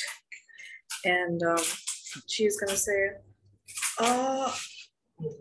I was inclined to examine it with my colleague, but if you wish to take it, you may do as you please. I'm not particularly attached. Yeah. Sure, it's a really good box. I mean, like, and this guy looks like haggard and messed up and kind of out of his mind because his eyes are rolling, really rolling in his head. She says, "Oh no, I'm quite sure." And she's gonna reach into her purse and okay, so this is the part that I do need to discuss with you guys. So you know how they have those pinned flowers that like when you lean down to smell them, they squirt water at you? Yeah. So a flower like that, but instead of water, it's some sort of soporific. Mm. So would that be viable as like a self-defense thing? Would she carry Sure. I mean, Yeah, that that makes seems- perfect sense to me. I mean, honestly, that sounds awesome. I want you to do a risky move though for this. that? Yes. If I do this with flair, I can take my success tier up one. Do I have to do Okay. that before? I think, wait, well, I mean, anytime, After. does it say anytime? It says after. Okay. So that's a 4. I'm gonna What the do heck? it with I'm straight up cursed. Just so you know, the last time I rolled a 4, it was 2 2s, and I once again rolled 2 2s. I'm special.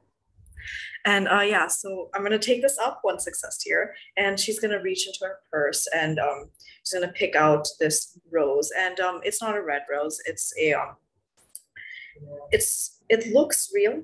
It's well made enough that it looks real, and its petals are this white that kind of reminds you of linen or silk. And yeah, so she takes it and she kind of curtsies a little as she offers it to him. Like, here, do take this with you as well. Okay. I'm gonna say that, let me see. Now for upping your tier, are you doing a personal haunting for this? No, so I'm using all the worlds as stage. Oh, okay, gotcha. How it Or, like, contains my suitable actual- flair. yeah. Gotcha. Okay, sorry about that. No. I missed Hence that the part. extended description. Okay, no, that's fine. All right, cool. Not school All right. exactly, So yeah, the guy is now not paying attention to the box at all, and then he's looking at the flower. And are you giving it to him? Yeah. So like he'll take, it's like, ah, so pretty. Look at that. And then like his eyes are rolling like at it while he's looking at it. And then he'll kind of like wander away. Oh, thank God, I didn't even have to use the soporific. Yeah. So yeah. So that is, let's see. Risky move. So all right, cool. But that was the clue. And let me make sure I wrote it in the box. Okay, here we go. Paddy, what are you doing? Box. I think, yeah, once this guy's gone, coming over to look at the box that I was asked to come look at. What have you found there, Miss Astraea?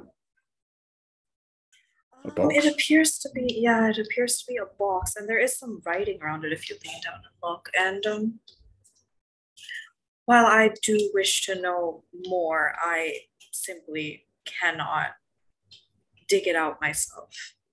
Yeah. I would, if you would be so inclined. Obviously. Sure, I'll take a look. And it is half buried. It is half buried in the dirt. She happened to trip over it when she was looking at the soccer ball. Tether ball thing. Yeah. In this case as well, I mean, like, you know, if you have anything that you want to use as a move, or if you want to do the discovery move for Paddy, then this is a good opportunity to do so, even though you're half helping this clue come out further. So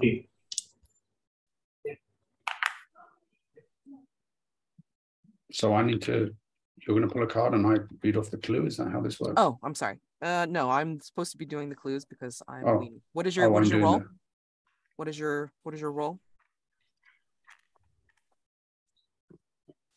an 8. Okay. All right. So you get a complication as well. So pull a clue card. Boy, fun. That's a 6. 6. Okay. Oh, this is interesting. Huh. Okay. Oh, why not? This is fun. So as you're digging this out and you move the cover of the box that has the words "free to a good home" on top of it, you dislodge the top of the box, and inside the box you find some pages. But before you can actually read the pages just yet, there seems to be a paranormal event happening. So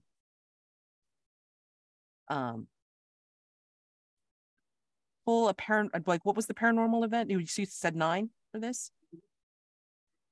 Yep, couple minutes. Okay. Okay, let me take a look. Yeah, take a look and see what paranormal event seems likely to happen at this point. And then I'll read off the rest of the clue once we get through that complication. I'm going to go with, so it's daytime now, or is it night? It's nighttime because it's like we went to late night Kate's. So yeah, it's definitely night. Okay, so I'm going to go with the paranormal event that night turns rapidly to day. What? The hell? Like permanently, or is it like turns and then comes back? I think, yeah, no, I think, yeah, the sun, whatever she did, the sun she rises felt real like quick. it wasn't- Holy and she crap. did just Meta, what an have it interesting just time as lapse. even in- Yeah, seriously. Wow. I think, Okay. yeah, It felt Paddy looks like at his watch current- and taps it, but Yeah. it looks like it's stopped anyway, so he's not sure what time it is. Yeah, Ronnie's got one of those, like, fancy ass watches. It's got like the regular analog, and then it's got like a digital, and then it's got like one of those like 2 dials on it for different time zones. It's weird. And it's like, oh yeah, this is not supposed to be happening right now. This is weird. Okay. I suppose we must have been out later than we initially thought. Uh Although that was a rather rapid shift. yeah. I was on that plane so long, I don't know what time it is. Maybe I should get some sleep. Yeah, Or When is coffee. the last time you slept, Paddy? Yesterday? I don't know, what day is it now? It's a safety net. It's Thursday. Flights always confuse me. Tuesday night then. I see. Yeah. I see. Ronnie just keeps on What looking at did their you watch. find in that box? If you turn back to the box, Paddy, you actually look at it, and it says there's pages torn from a book. And when you look at it, tell me how you feel. Because when you skim the pages, it's about communicating with non-human spirits, and then there's scribbled notes in the margins. How do you feel about this when you skim these pages? I think Paddy just dismisses it as, this is the kind of pseudoscience that some people are interested in. I know it's unlikely to be very meaningful. The text is just, a cobbled together mixture of old myths and inventions, and there's no real substance to it. But he's wondering, looking at this, the box with the three-year-old home, and wondering if this maybe came from that little community library just up the street, and why it would be here. Well, Astraea, I think The text may be more to your taste than to mine, but there's looks like the remnants of a book in here.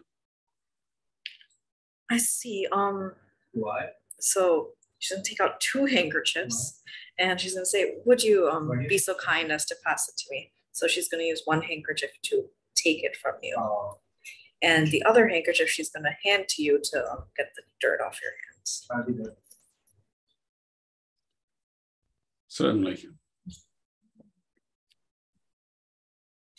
I think, yeah, he takes a handkerchief but doesn't even really notice whether or not his hands are dirty. Do wipe your hands, and if you smell it, it smells of aloe vera. Just like clean, crisp. And moisturizing. So Yeah. I think at this point we can all head back to the office. We have 7 clues, looks like. Wow. Oh damn. Yeah, That's 7 a good clues. roll. Yeah, so well, with the way we've been rolling, I don't know about that. So we'll have to figure out a way to get all of these clues incorporated. Okay. Oh yeah. So fictionally, we are positioning ourselves back at the office, and you know, the food's obviously been back at the refrigerator, and you know, maybe you guys decide that this, because it's turned light, maybe you decide, oh, maybe it's like time to take a nap or whatever. And Ronnie's just looking very quizzically at the clocks on the computer, the watch on their arm, and go ahead and take a nap. I'm gonna do a little bit of internet research while you guys rest up a bit. Okay. We can talk in the morning. And so out of character, you guys, Paddy and Astraea are resting, or thinking about what's going on. Actually, before we go into Theorize, just for funsies, like what does Paddy and Astraea do to prepare to rest, go to bed, whatever? I'd imagine you both brought carry-ons, little kit bags or what have you, so you didn't have to deal with check-in or check-out. Yeah, Paddy just kind of, I guess he'll at least brush his teeth, but there's not much more to it than that. He's in this, kicks off his shoes, lies down with his, sweater and his rumpled jeans and his socks still on, and just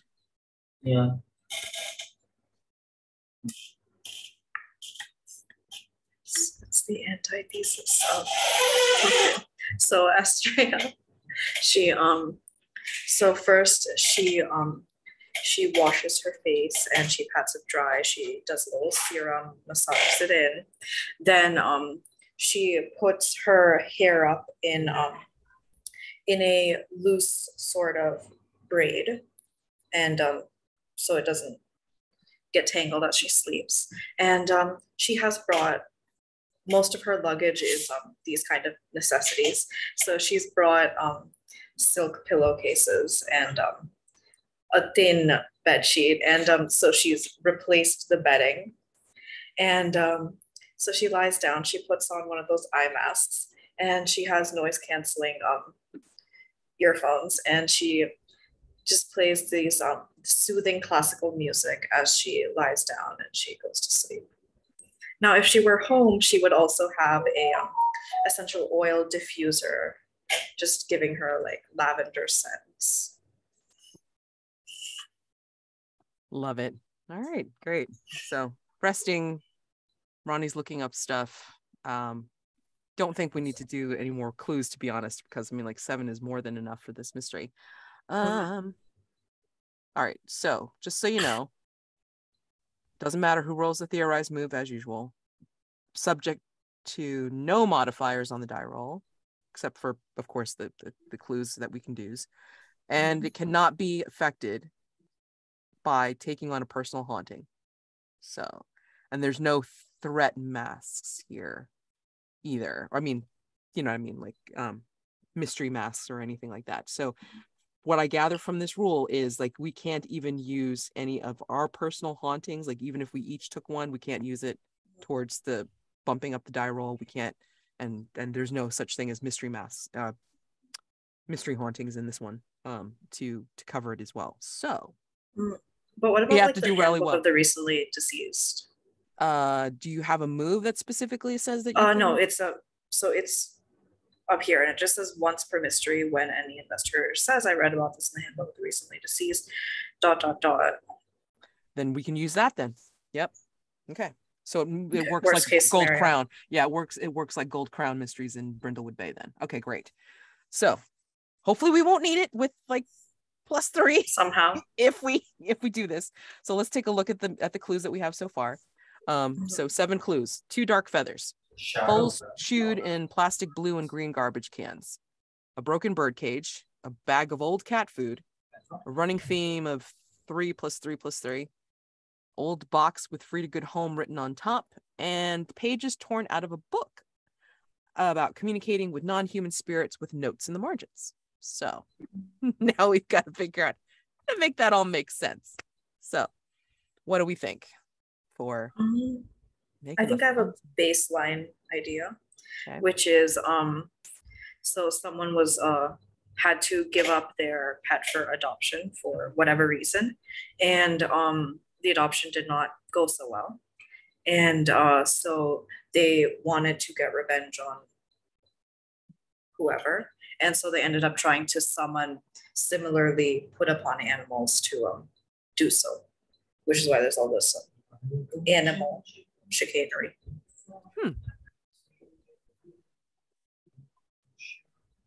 So I don't know how to do the 333 or the right. That's got to be something to do with the ritual for whatever's written in this book, right? That there's some Could kind be. of Yeah. You could totally make that some part of the kind context. Right, that the ritual relies on like 3 words spoken and 3 movements, and I all like in that. sync. That is so Yeah. cool. Yeah. Nice. I mean, you're a skeptic, but that sounds very logical. So yeah. I mean, like, this is out of character discussion, right? So it's oh yeah, no, absolutely. But I mean, I Yeah. love that incorporation of like, yeah, it's like stuff written in the notes. Sure, for sure. Okay, great. So we can definitely use those 2 clues.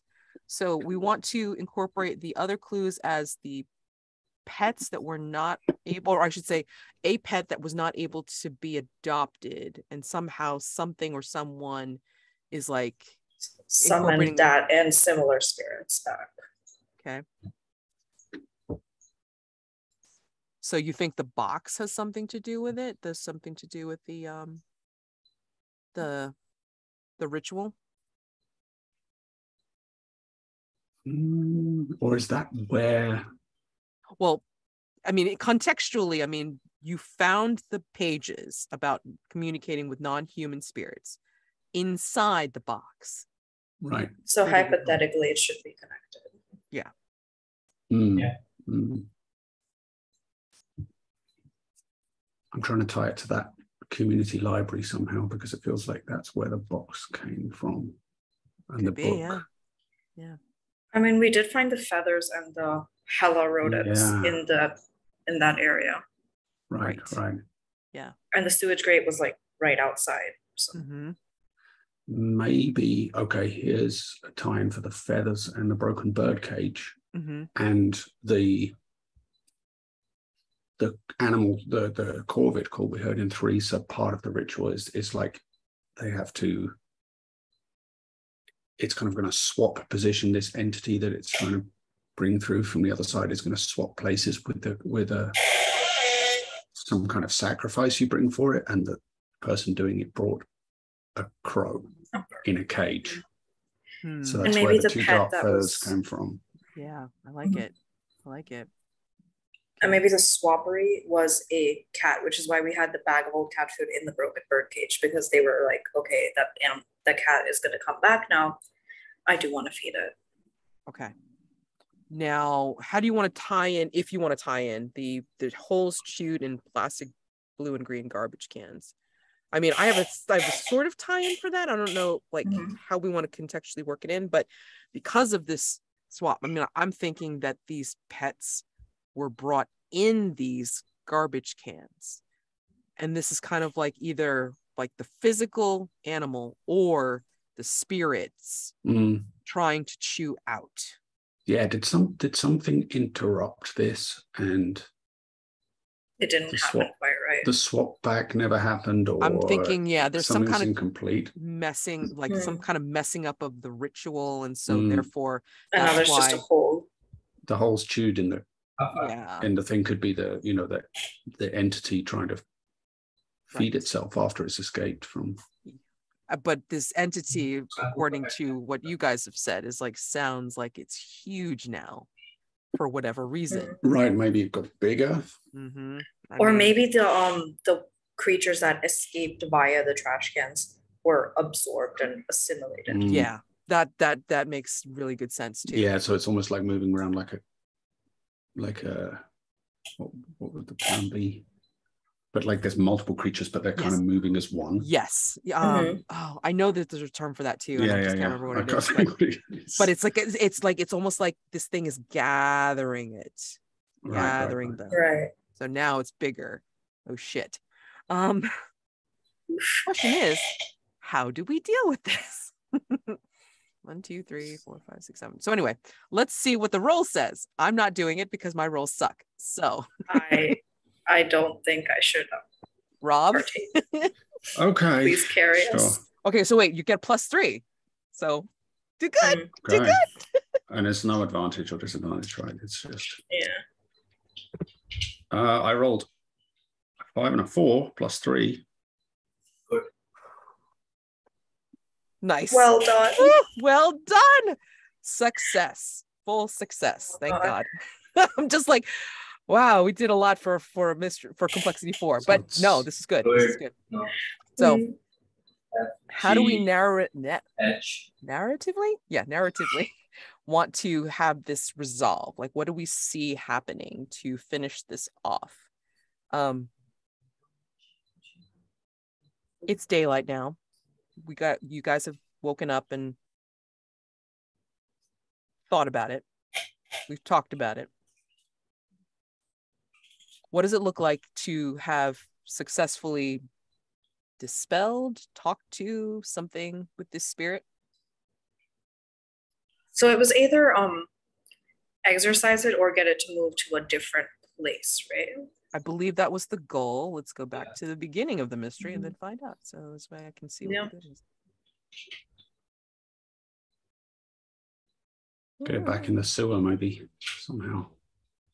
Yep. Identify the ghosts and find a way to help them move on, either to the next world or simply to another part of town. That sounds so crude. Not our problem. Not our problem. Not our problem. Well, then again, you guys are guests. So, I mean, conceivably, if you do that, then the only one that would have to deal with it would be one of us takes it Ronnie with us. and the other investigators later. So, ooh, plot fodder. Yay.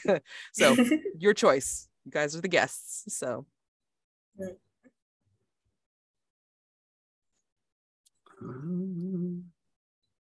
I do like the idea of this coming back to bite them later, to be honest with you.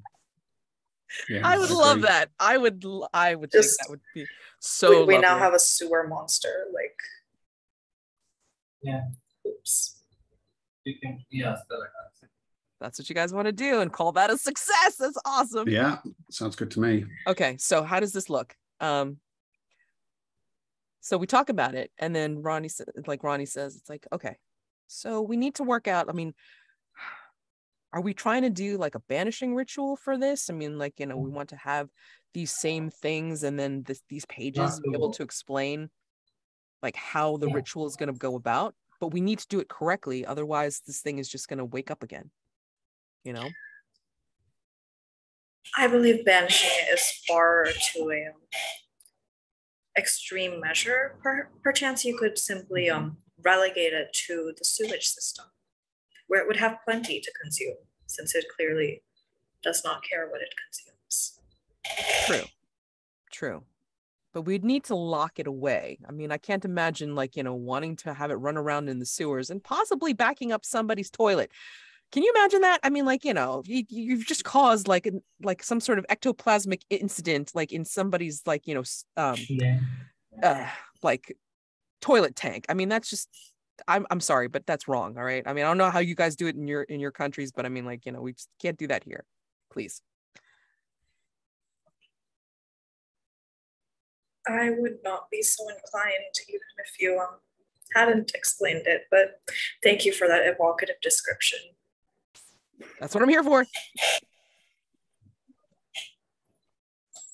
Well, I thought the American sewers might be big enough to accommodate something. They might Yes. be. I don't know. I mean, just like everything else, it's like, got urban legend stuff, right? So, I mean, we might be having some crocodiles or some alligators down there, but I mean, do we want this thing to be consuming those things? That's a thought. Just saying. Perhaps we shouldn't be giving in further avenues to expand and assimilate.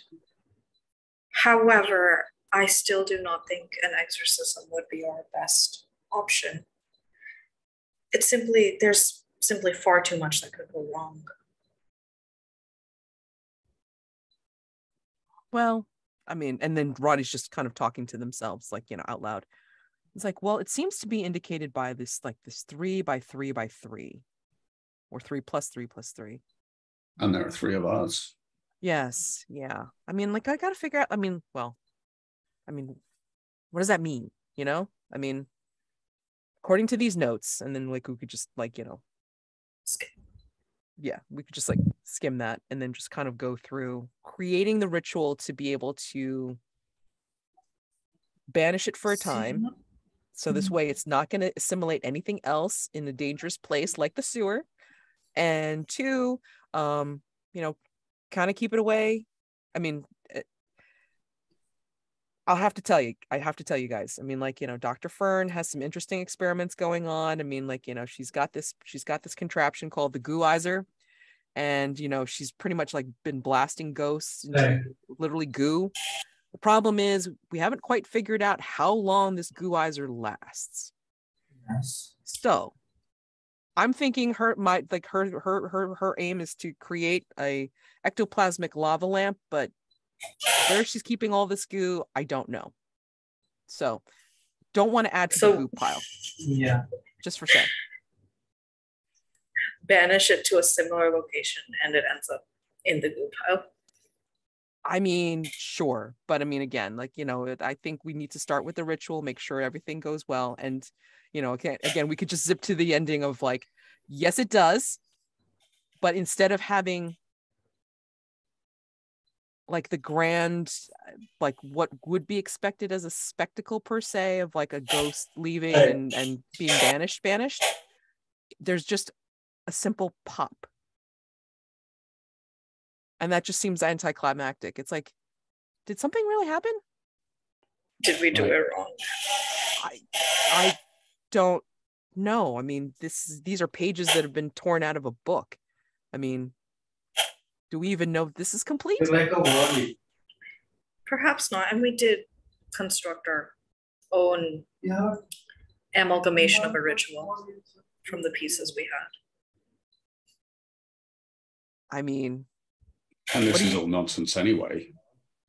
Of course. Not now, maybe. Of course. Sure. Yeah. Nothing weird happened at all. Absolutely not. And it does not seem to be. She's just completely ignoring what Paddy just said. And it does not seem to be plaguing this area anymore. That dreadful racket has ceased. Yeah. I mean, I've been watching and I have not heard anything from that weird cawing sound since. So I think we done good. I mean, thank you guys for coming over. I mean, like, I hope to give you a better tour where we don't have to deal with this crap. But I guess that's part of the reason, like, you were able to come. So I do appreciate it. And hopefully we'll be able to have you back soon. Again, I'm apologize that my other investigators were not around to greet you and make you feel more at home. But we can call this a successful case, and then hopefully we'll be able to get on board. Maybe at some point we can have them go over as well and help you with anything that's in your areas for sure. But my plan is to possibly have more of these offices elsewhere if you think that they'd be needed. As I'm sure this happens elsewhere as well. So, like how any parting Wait, thoughts, so- narrations for Paddy and Astraea? So she says, it has been a pleasure to make your acquaintances, the turning to look at Paddy. I do wish I could say it's been a pleasure in general, but I do believe this is possibly the worst possible did you hang time? sort of spectacle you could ask me to investigate. But I am glad I could aid you in some way. Yeah, I'm sorry it wasn't like, like a big hoo-ha. I mean, like the last case that we were on, I mean, almost had a fireball coming out of the basement, so that was exciting. But yeah, we almost weren't sure if we were going to come out of it at that time, so maybe not quite so much. Yeah, sorry it was more gritty than grand. Yeah, it was interesting. I'm still puzzling over what any of this means. What the real explanation is, eludes me at the moment. So, a couple of takeaways just for funsies, because that's what I do. Mm-hmm. So, Astraea, if you decide, you can like hang around or whatever, or you can book a flight home, whichever you choose. But on your flight home, you take out one of your handkerchiefs, and it's not one you recognize. It's black, and it has symbols on it that look like they're shifting ever so slightly. You can't tell, but they're shifting. What does it smell like? You tell me. What do you think it smells like? Yeah. So most of her handkerchiefs are simple one-note things because you don't want to infuse it with too much. Otherwise, it'll just all clash and every single one will smell like a smorgasbord of everything you've ever infused anything with. So they're usually one-note, crisp, simple. But she brings this one up to her nose because obviously she must know what was in her obviously not extra-dimensional pocket. And it's a more complicated scent. There are notes of musk and the first two words that came to mind were cardamom followed by bougainvillea, and neither of those is what I meant. Bergamot. Thank you. Bergamot. And this vaguely berry scent. It's a very interesting mixture, and she's not sure she would recommend it. And that's your souvenir from this town. And Paddy, when you get yourself together, you don't have that much with you. Maybe you take some more coffee along the way, but by the time you get to the airport, you've already finished it, and then you get some more coffee. You do leave the chipped coffee cup intact though, so that's wonderful. So like Ronnie's very appreciative that it survived, so that's awesome. You take out your little recording device. Mm-hmm. And you're just listening to it just for funsies, because you're like, oh, I actually did record something on this thing. And you didn't realize, but you had actually left it on when you were back at the park. Because you're listening to it, you remember turning it on because then you had like some of the Corvid sound on it timed as Ronnie did, like you hear them talking about like, the timing of it, and then you turned it off. But then when you were back in the park, somehow it turned back on. And you have the conversation of Astraea talking with the dude, and you have your conversation of like trying to look at the box. But somewhere in there, you know that the guy left with the thing, with the flower. But after that, it sounds like he's still there talking. And he's saying to you, Paddy, gotta come back now, eh? It might be something interesting for you to find around here. It sounds like he had gotten up closer to your recording device to say this, but he was nowhere near you after he took the flower from Astraea. Yeah. What are you thinking when you hear this on your recording?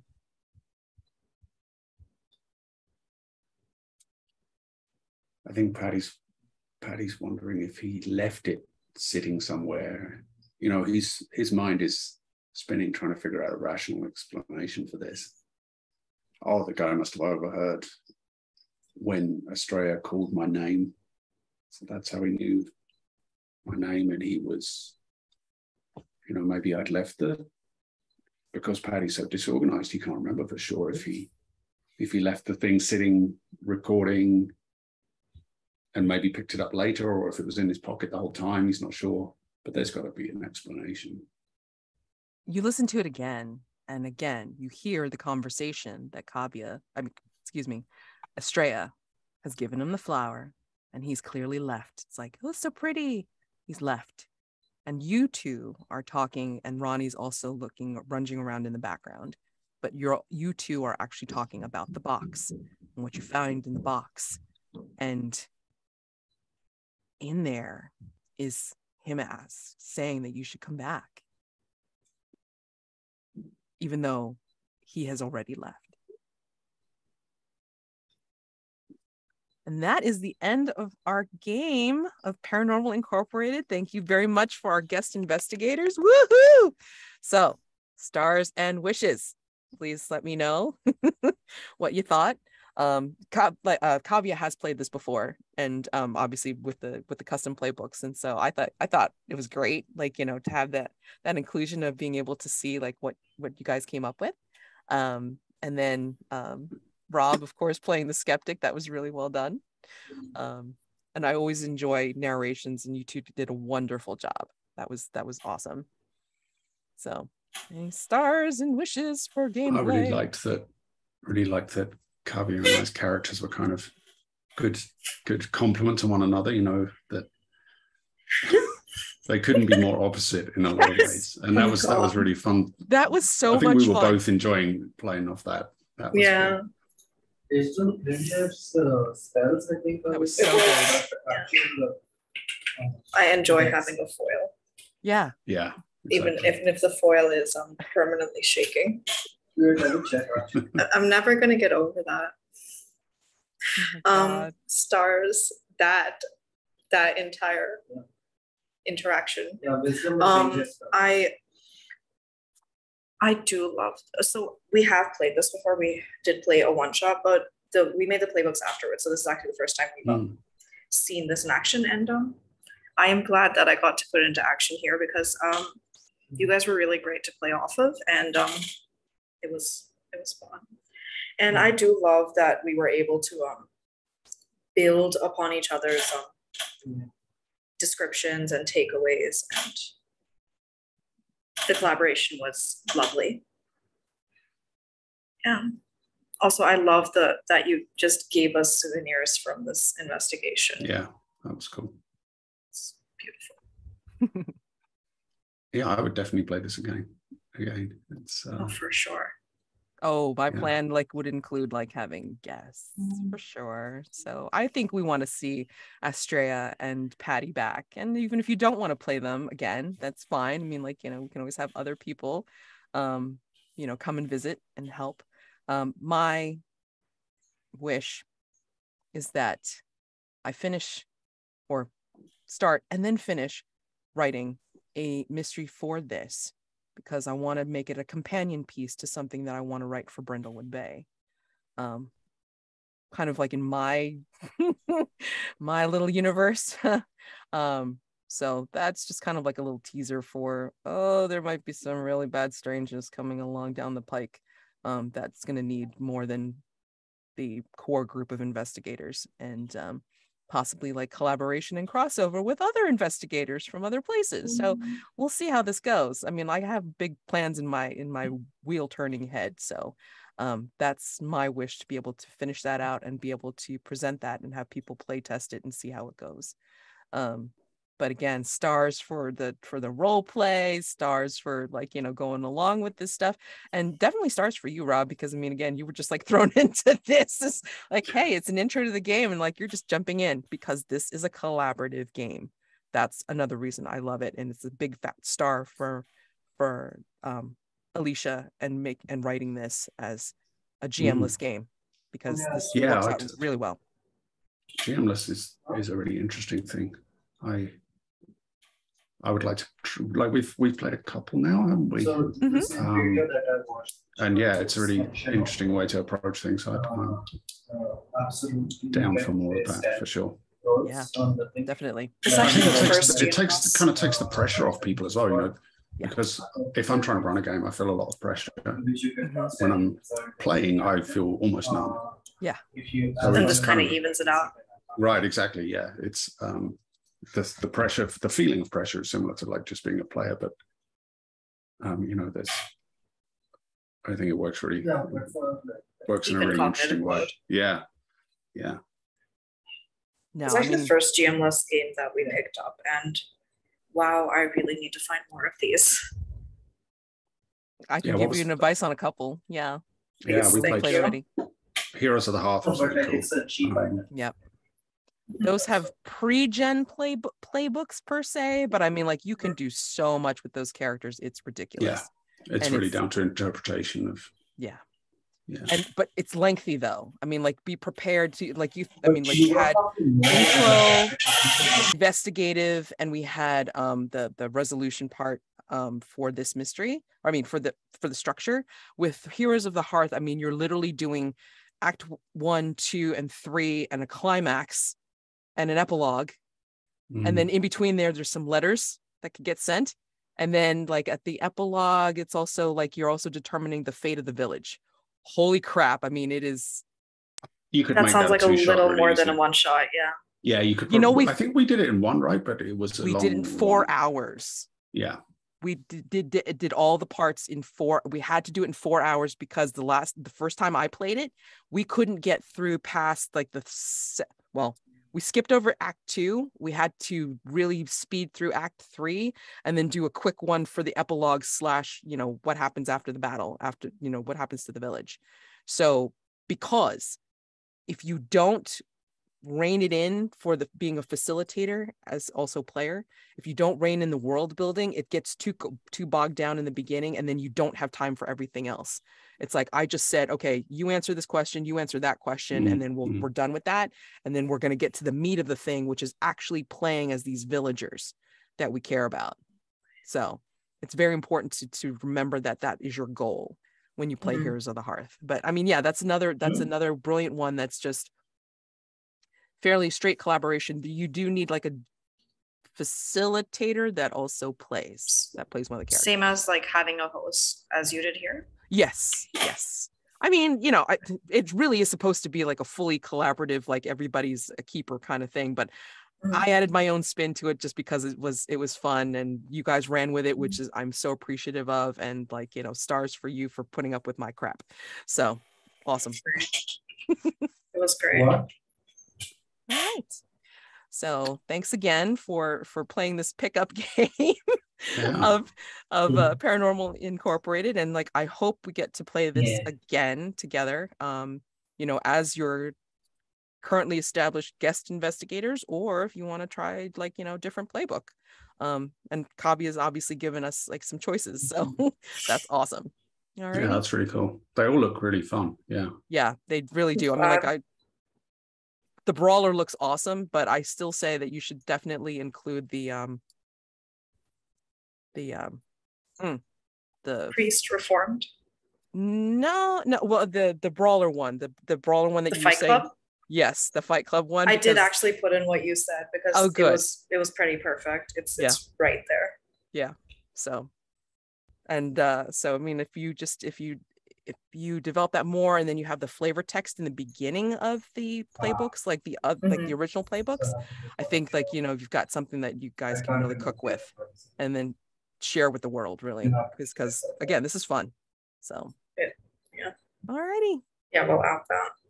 Okay. So if there's nothing else, I'm going to wish you guys a wonderful afternoon, evening, nighttime, whatever you are in your time It's 1 zone. a.m. Oh 1 a.m. no! I'm so Oh, sorry. jeez. No, that's Oh, no. So it's well we're- within my hours. It's fine. Okay. guys. Okay. we're like totally opposite sides of the world then, I guess, because Oh. it's like midday here. Oh my God. Oh, Kavya, get some sleep, dang it. Yeah. Oh my god, I did. I took a nap. Okay. All right. All right. Well, I'm gonna give advice that I don't take myself. So, get some rest. Get some sleep. And I will see you guys next time for whatever game that we end up playing. Okay. So thank you. Good to play with you folks. All See right. you. See ya. Bye. Bye. Bye.